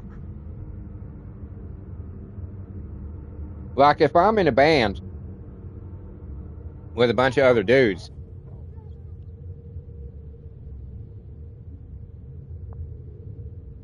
then they're going to have input on my creation.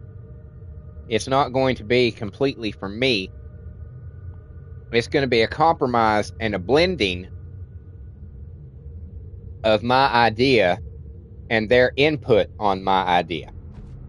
You know what I'm saying? So with AI, I can come up with an idea. I can write a song. AI app. Then I can choose the mood. I can choose what instruments are being played. I can choose the level of quality and expert level of the output of the instruments. So quote unquote, the ability of the guitarist or the drummer or whatnot. And then I click make song, and I can go through 50, 60 versions of it until I find the one that is exactly what I'm looking for. And I can do that in less than an hour. You know? Whereas with the band, with doing it the old way, I would have to write the song. I would have to go to the people. I would have to justify this lyric or that line to the band, who might be like, what does this mean? Or what does that mean? I would have to explain it, and I'd have to fucking, defend it. And then I'd have to be like, okay, this is what I want it to sound like. And they'd be like, well, that doesn't sound good. Let me play this. So for some people, it's the only way that we will ever get to share our voice with the world.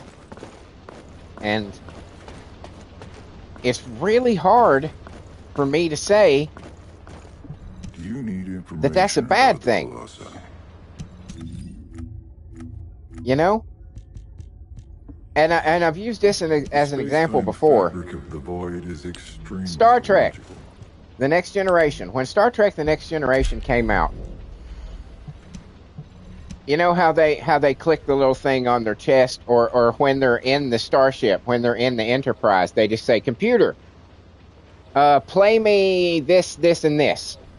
And they play it. Computer, show me this, and this, right? And then they have the holodeck. All of that shit. What do you think all of that shit was? That everybody was like, man, can you, oh, I can't wait till technology gets to that point. We're at that point. We're damn near at that point, but we're in the beginning stages of that point. This is the thing.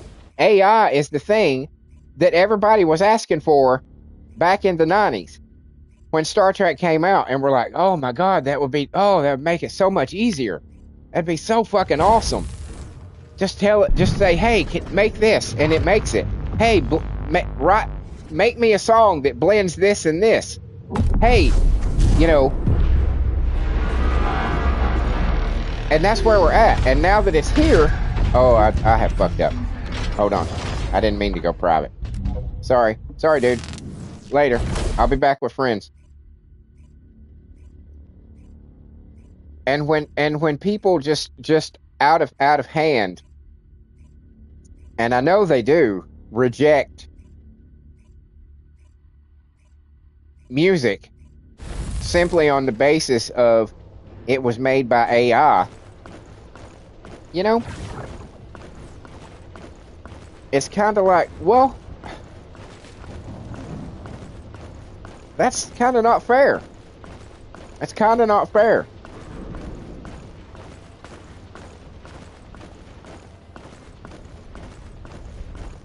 Do you need information about the No, Colossi? I don't. I know all about them. So that's all I'm saying.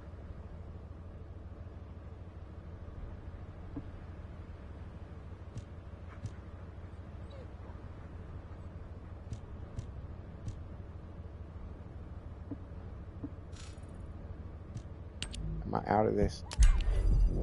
Okay, cool. Because I need to go. I just realized what time it was. We need to go to Axion. So that's all I'm saying. And it just, you know, it's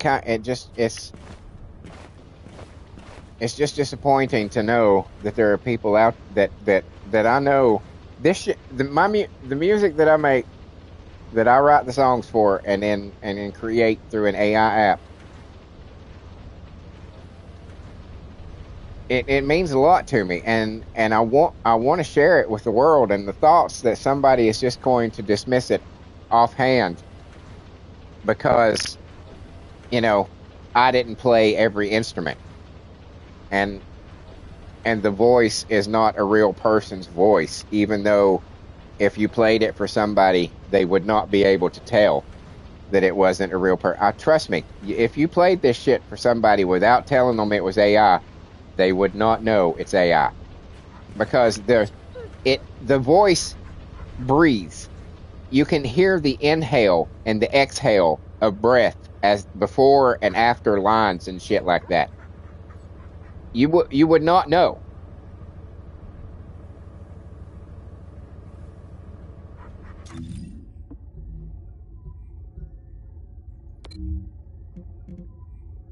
And some of my songs I am immensely proud of. Most of my songs I'm immensely proud of. Some of them, again, you know, as the old saying goes, not everything can be Stairway to Heaven. Some songs that you write aren't intended to be anything more than just fun, catchy, you know, fun songs. And then sometimes things are meant to be a little more serious.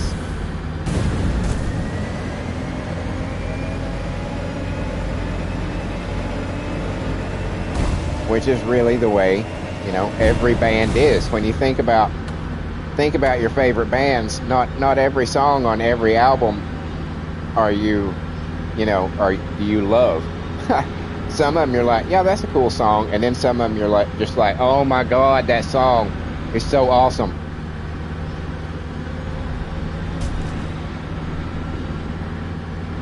But some of my shit is really good, and I would like you to hear it.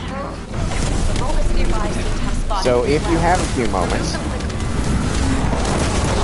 if you're just cleaning your house, if you're just sitting at your laptop, fucking around on the internet, if you're just sitting around playing a game, what's it gonna hurt to click on one of those and say, well, okay, he talks about this so much. Let me just listen. Let me just hear one. The mutant materials will be lost if you're not quick enough. That's all I'm asking you to do.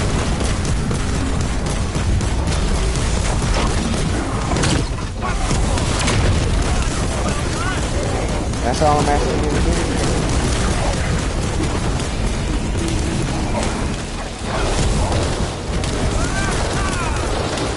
Fantastic. I knew I could count on you.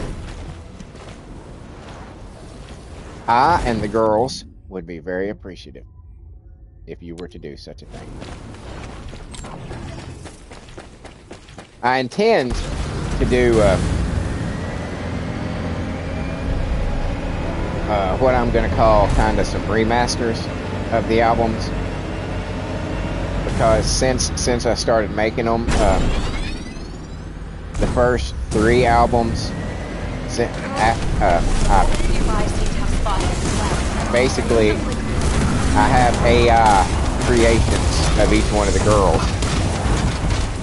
You know, realistic looking pictures. I mean, just that you wouldn't be able to tell aren't real people. That I'm putting on album covers and shit like that. So I'm gonna probably remaster them. I'm gonna try to get that done this year. All 10 albums and re-upload them.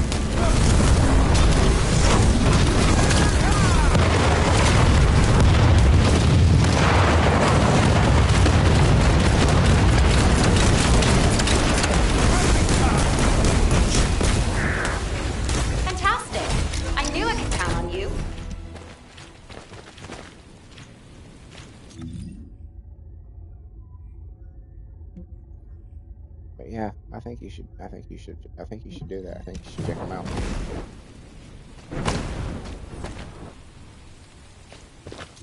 I think you should.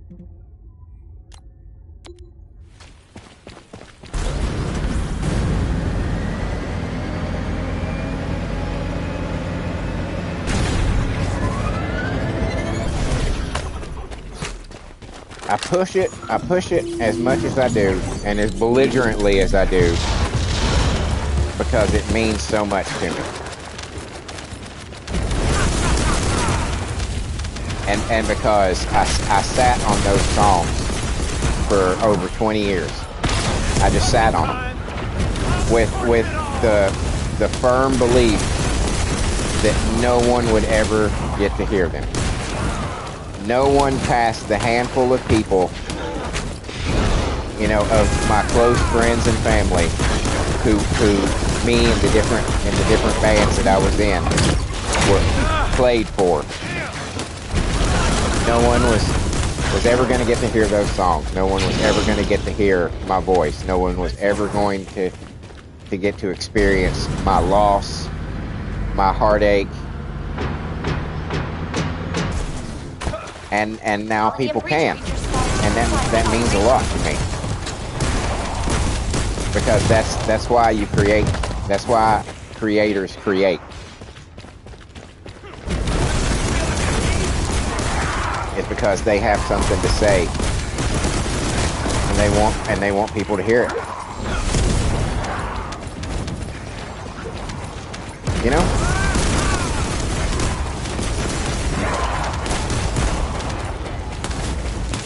So I'm sorry if, you know, if everybody gets sick of me talking about it. I'm not gonna stop. I've got fucking 60 songs that I've been working on that I'm gonna start making soon. I have to find a new app, because Udio and Suno have sold out to Universal Music Group and are no longer viable options for making music.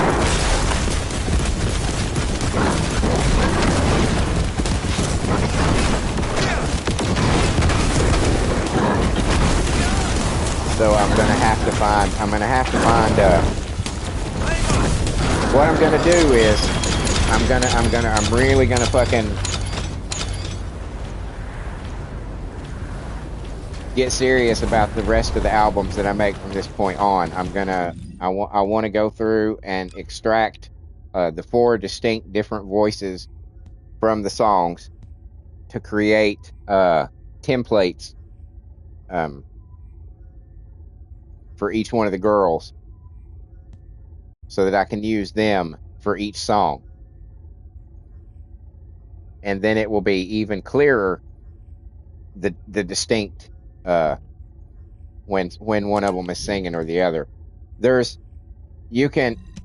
some songs like I intended when I was creating them. I'd be like, that sounds a little different than the other voice, but that's fine. That can be Rose. And then I was like, now that sounds a little different than Rose, and it doesn't sound quite like Winter, so I guess that could be Olivia. you know, that kind of thing. So I want to separate them out to where they're actually distinct, and then start and then do it that way, create the songs that way. So I'm gonna put a lot more, and it's, you know, it's a trial, and it's a, you know, a learn as you go kind of thing. There's no instruction book for how to create, you know, a metal band from scratch out of thin air.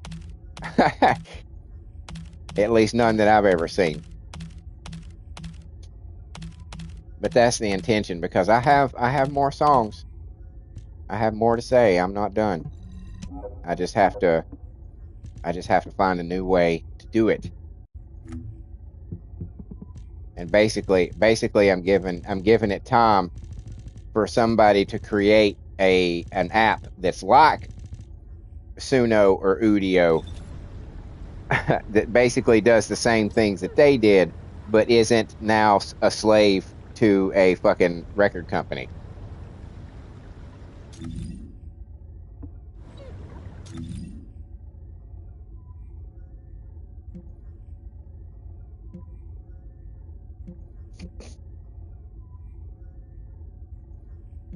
You know, that's all.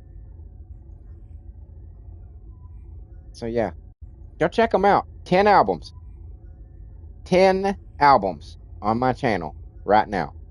The Circle. The albums in order are called Ideation, Blackened, Infected, All Shall Fall, The Lonely Little Lessons of Life, Love, and Loss, Wisdoms and Adages, Instruments of War, Bodies, Hard Time, and then a Greatest Hits album.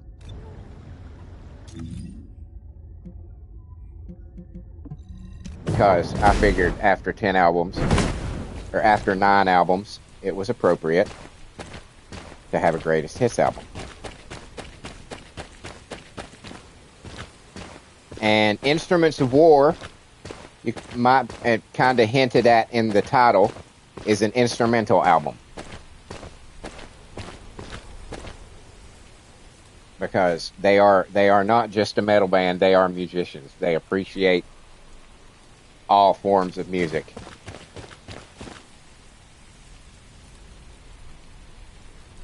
And that allowed them to be a little more creative, a little more outside the box with their music, doing an instrumental album. And I've always been a massive fan of instrumental albums, like Steve Vai, Joe Satriani, you know, those kind of guys.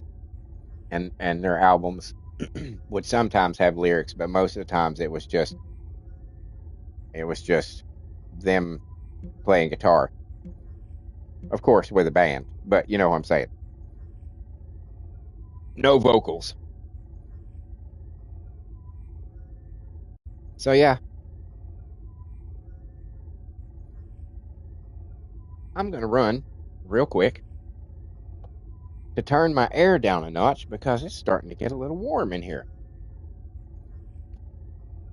But yes, I'll say again, and it won't be the last time.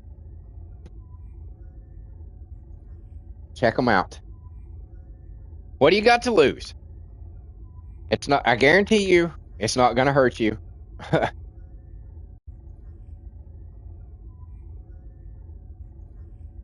Not gonna hurt you.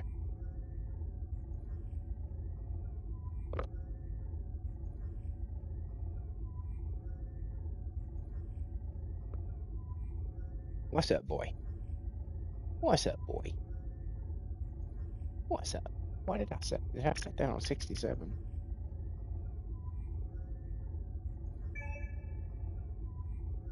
Let's go to 67. It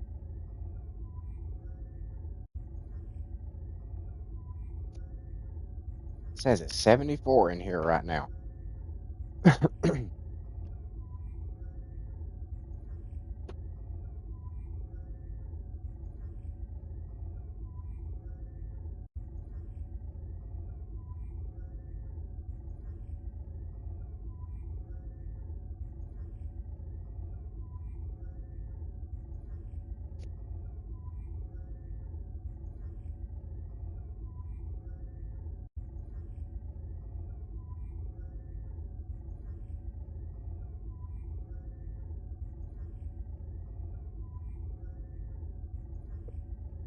What do you got to lose?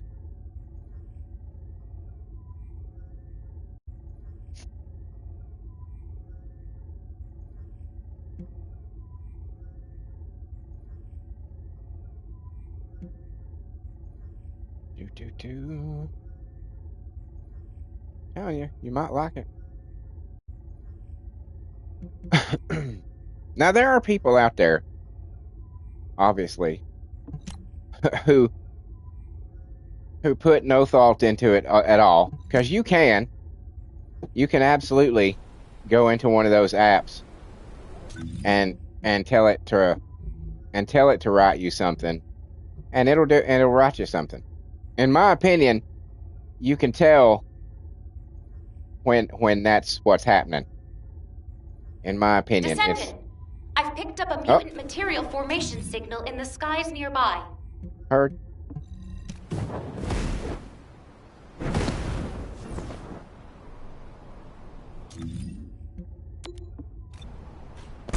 Because there's something in the lyrics that you're just like, that's to this or that's to that. There's just something about it that you're like, yeah, that's not. I don't think that was written by anybody.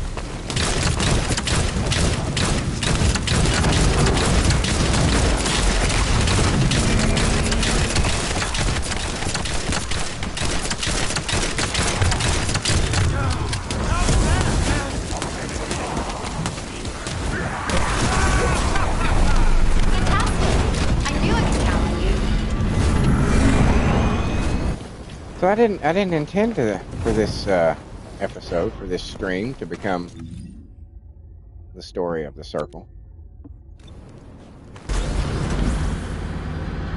Just sort of happened that way.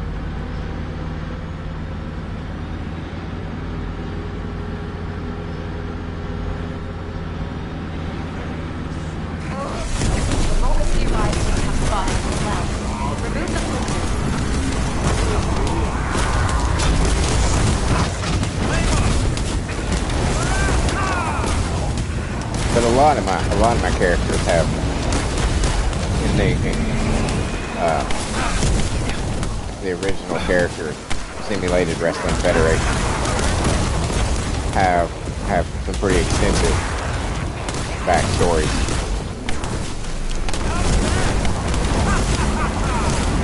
The mutant materials will be lost if you're not quick enough. Where's the box? Where's the dude in the box? There he is. Well, you're ready to way the fuck over here.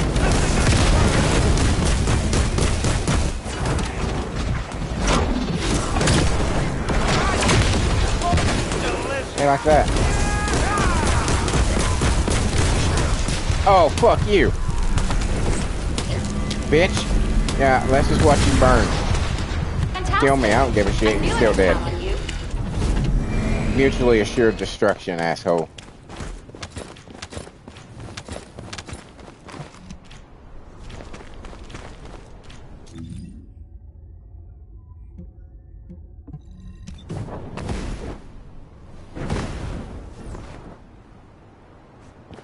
But the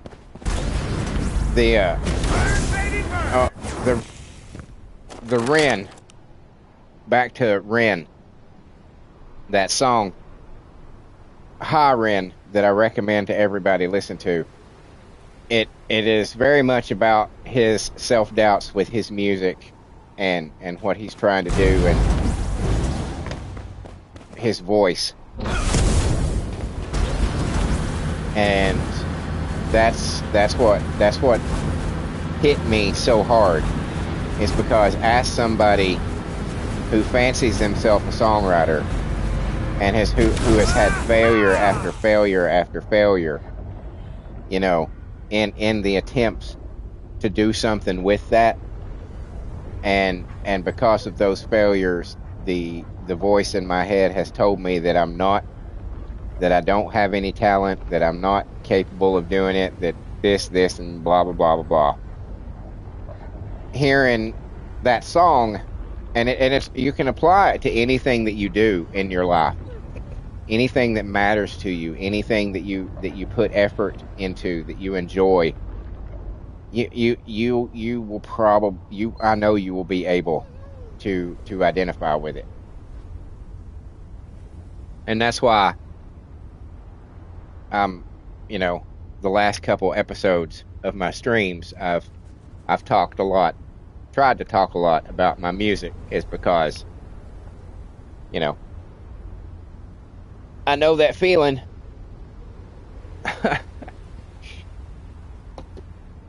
And it kind of spurred me to start saying, hey, I need to start pushing this a little more.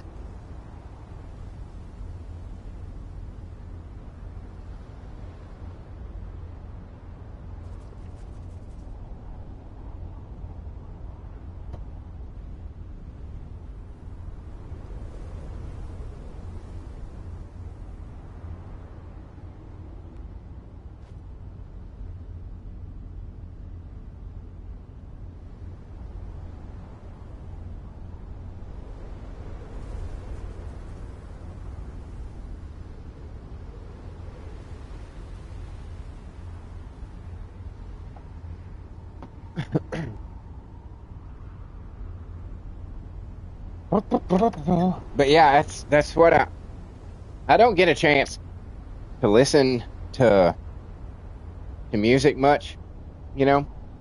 I don't get the opportunity as often as I would like. You know, my drive to work is literally less than 5 minutes, which has historically, you know, drive time is obviously going to be the time when you're have nothing else to do but listen to something because you're focused on driving, right? So I have my earbuds at work, and while we're closing, I will just put one earbud in and I'll listen to podcasts and shit. You know, the people that I subscribe to on YouTube and shit. And then after we close and we're doing like the floor and the final stuff and all that, I'll put both my earbuds in and I'll just crank my my music, crank, you know, the circle, and 2 albums. They're like 30 minutes a piece, roughly. So that's about an hour, which is about as long as it takes us to close. And I'll just fucking put both of them in and crank them up as high as they go, and just do just do the job. So that's my nightly routine.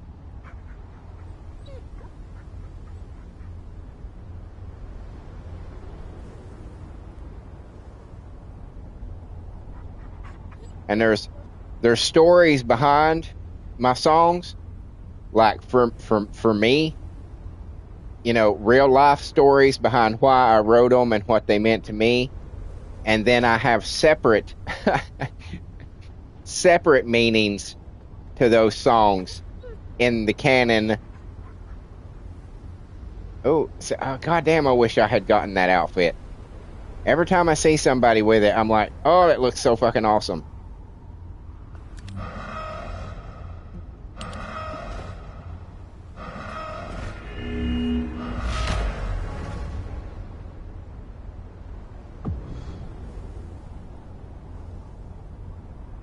But then I also have reasons and stories behind the songs as they relate to the girls. Like there's one song on the first album, Ideation, that was the song that Winters secretly wrote with Olivia and Rose, essentially pouring her heart out for how she felt about Yvetta. And that was the first time they played it in concert. You know, there's no lead guitar in it. There's piano, bass, and drums. that's it. So they didn't really tell Yvette that they were writing it, so they kind of were like, we're going to do this song. And Yvette kind of went, you know, off stage, and they started performing it, and she knew almost immediately that it was about her. And that was the night that they became a couple. That she realized that Winters wasn't just playing around.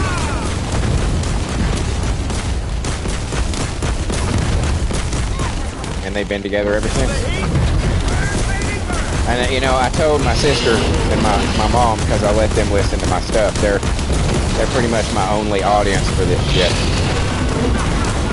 My sister was like, when I told her that, you know, oh, and these two are a couple, and she was like, oh, that's not gonna last. I was like, yes, it will. You want to know why? Because it's in my head. Because it's in my fucking head. And love lasts in my head. It doesn't last in real life, but in my head, it absolutely does. When I'm in control and I get to determine whether or not two people stay together, guess what? They're probably gonna stay together.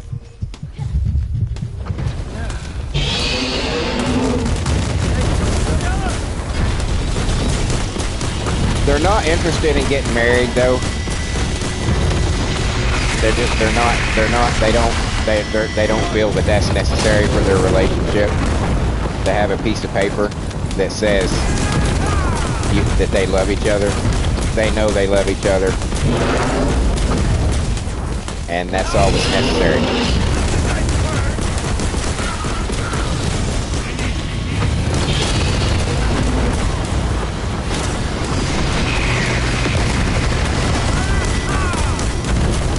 Half Russian, half American girl, and a French girl. Madly in love with each other.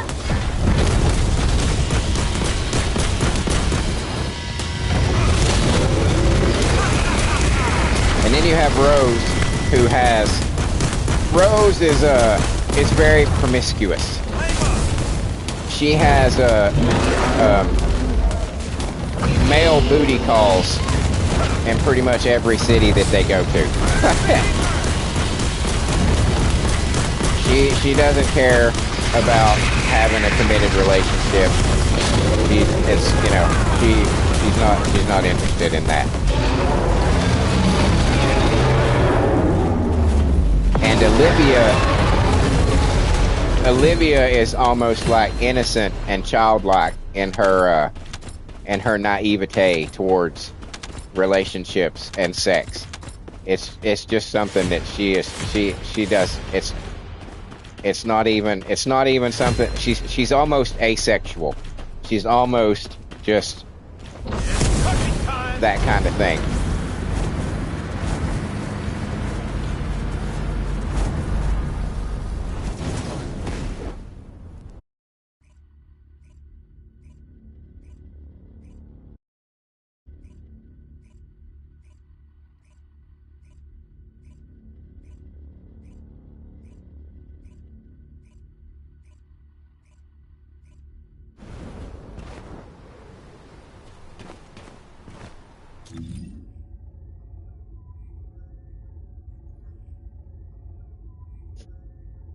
All right, well, we did that. This episode feels like it has gone by so fast because I've not shut up through the whole fucking thing. But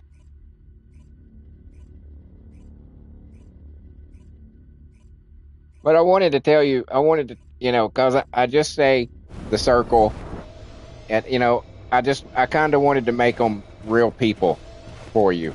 I kind of wanted to share a little bit of their story to kind of make them seem a little more real to you. So you hear these things about them and you're like, oh, really? That's kind of cool. Kind of things, you know.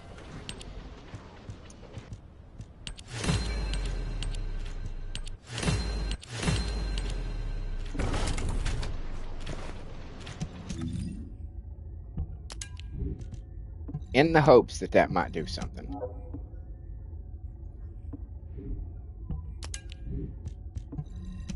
To inspire you to give them a listen. Again, I have them all sorted. You can find each one of the albums individually, or you can find there's a playlist of all all of them together in order called the collected works. Then you can also find every one of the songs individually as a single, also collected all together, in case you'd rather listen to them like that. If you want to, the album versions have the sound effects and stuff that I've added, at the beginning or the end of some of the songs, whereas the individual singles do not. So there's that difference. But if you don't want to invest in an album right off the bat, you can just go to the singles and listen to a couple of them. Pick a couple of the titles that you think, oh, what is that song about? Because I have a tendency, I don't just name my songs like the chorus like a lot of people do. Sometimes I do, but most of the time I give a little artistic twist to the titles of my songs.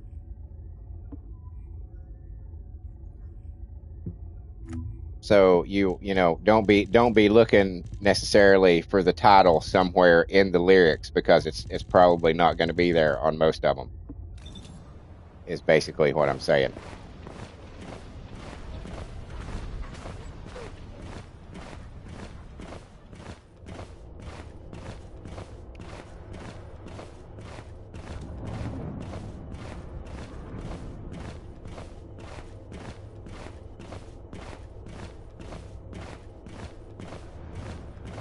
Let's see if we get a new action figure.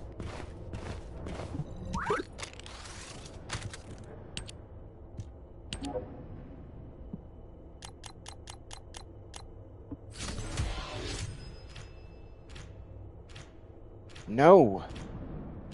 Nope. I have all these people. I think I have you. Don't I have you? I'm pretty sure I do. Let's check.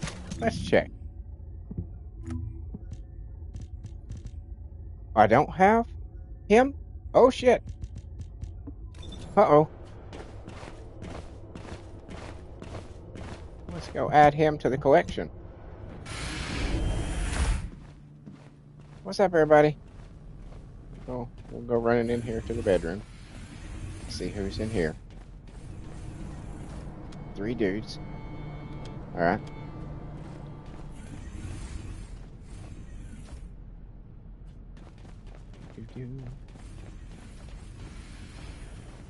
Of course, you have seen, that I've got the golden dude there. Morning. Hi there. Are you on a break now? Not yet. We're almost done. Let's get some rest. It's soon.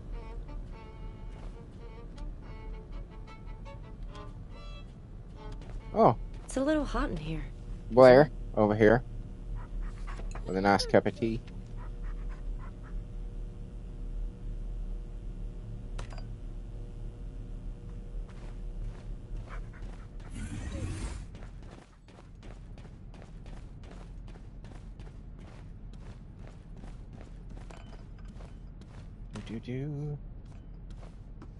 What's up, everybody?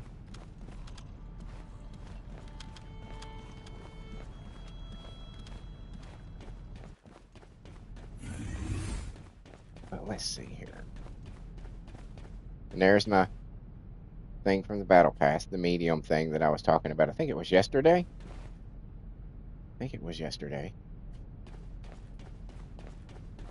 And I got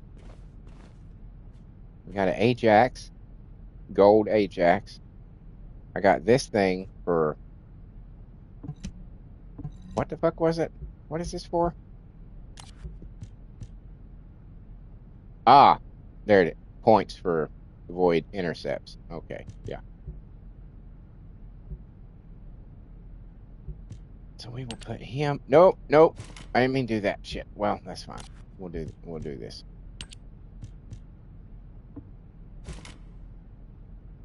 And I have that guy, right? No? Isn't that him?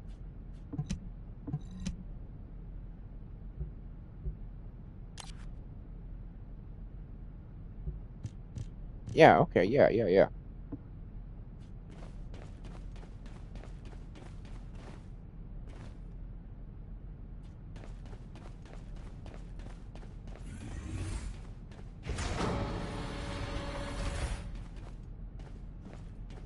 Alright.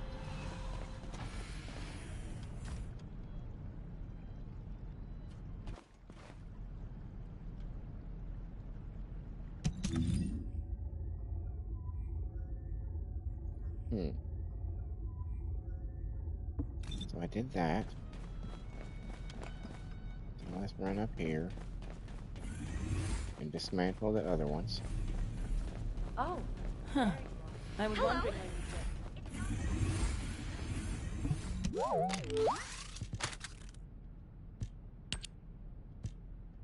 All these we can dismantle. It looks like I accidentally dismantled my black and white VSO. When did I do that? I don't know when I did that. Oh well. I have the other two. The gold and the normal version.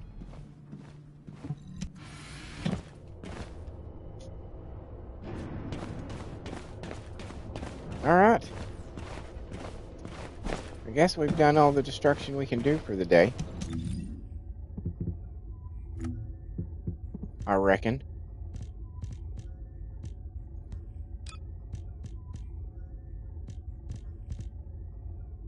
I think we got, what, 240? I think I got 240 more of those today, which is cool. Of course, I've already got everything of importance out of ETA's store. But let's run over here and get another slot from Reyna.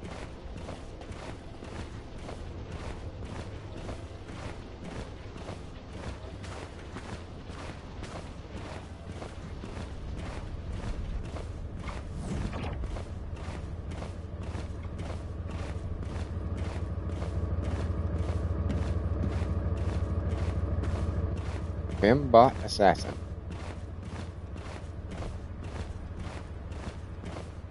But I guess I can go ahead and start with my outro. So I will. Thank you, everyone, for being here. Where was the next excavation region? Somewhere. I don't know. They don't tell me shit. They just tell me, hey, you're going here, and I go. That's all I know. I don't think I should be telling you information like that anyway, Reyna.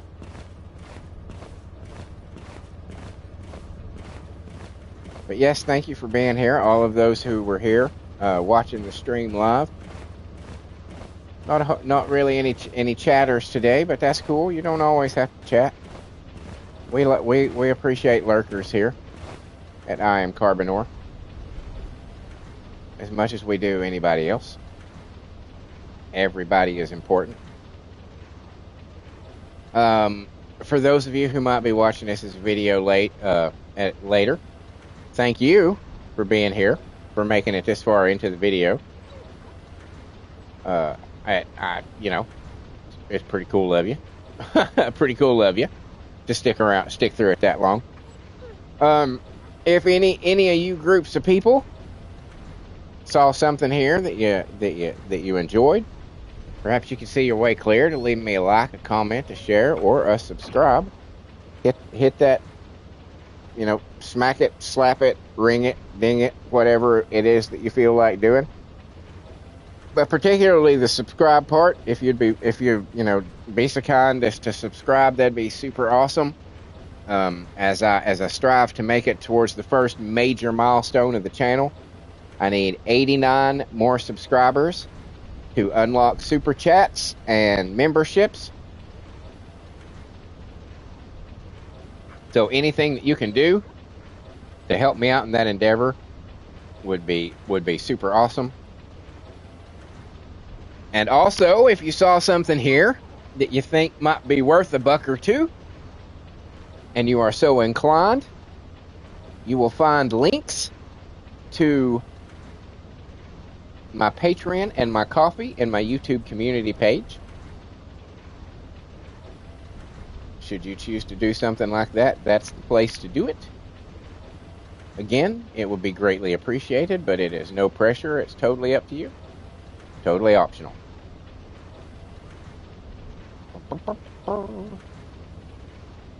And while you're at all that, check out the rest of the shit on my channel. I have over 1,200 videos. Is that not an astounding number? 1,200 videos. All sorts of shit. Just sitting there waiting for you to check out. I have concerts I've been to. There's pretty good footage. I wouldn't have uploaded it if it wasn't decent footage and decent quality sound. And I was actually pretty close on a couple of those. I also have original music, as I have mentioned throughout this stream already. I don't think I need to go over that again. That I have 10 albums by an all-girl 4-piece metal band called The Circle, who you can also find every Wednesday night on Wicked Wednesday Night. That is the female division of my original character simulated wrestling federation.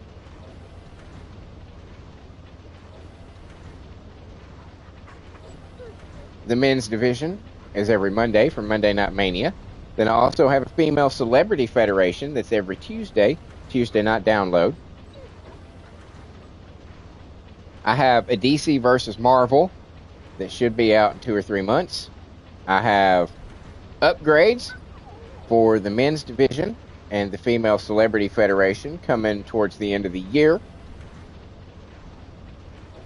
On top of all that, I do these daily live streams where I play the First Descendant every morning between 6 a.m. and 9 a.m.-ish, depending on my real-world work schedule. Where, you know, I run through the dailies and just basically continue to improve my characters and my builds. Sometimes chat's here to play along with me, you know, we get involved together and go fuck shit up. Sometimes chat's just here to give me advice, and sometimes they're here to just give me shit. But either way, so, you know, check those out. If this was your first time watching, we'd love to have you back. And then also, every Friday, which just happens to be today, between 8 p.m. and 11 p.m., it's Fall Guys Fortnite Friday, where I play, obviously, you know, Fall Guys and Fortnite. If you know, happen to catch that stream and you feel like joining in, just give me a holler and we'll team up or something like that. I'm not doing one-on-one stuff. Because that's boring. If it bores me, it's going to bore the audience. I can almost guarantee it. So if that's what you're looking to do, no. But if you want to duo against everybody else, you know, if you want a team against everybody else, hey, I'm all for it. Just give me a holler and we'll get to it. So look for all those. And on top of all of that, I have a shitload of playthroughs, all kinds of genres, all kinds of titles. I have horror, I have action, I have adventure, I have racing, I have roguelite, I have walking simulator. I have a massive library of over 300 games that I keep new stuff in rotation, you know, it coming in as I finish other stuff. So there's always something new to look for. The playthroughs have been a little scarce lately because I've been focusing on the live streams, because the live streams are what put me above the watch hours that I need, and it seems to be drawing the most people to me. So you know, I kind of feel like I have to focus on them, but the playthroughs are coming back. Just give me time. Just give me time. I'll get it. I'll get it. Doodly lee. And I guess, yes, if there's something out there, if there's something that you would like to see me play, drop it in the comments, and I will check my library. If it's in there, I'll work it into the rotation. We'll see if we can't get it done. And I guess, ladies and gentlemen, cats and kittens, boys and girls, that just leaves me to say, thank you once again. And I truly mean that. You guys are the bomb. Your support means the world to me, that you guys are willing to come back every day and watch my goofy ass play a video game and listen to me just rant and rave or just go on and on about a pretend fucking band that I created. It really does mean the world to me. Yeah. So thank you guys. And until next time, later.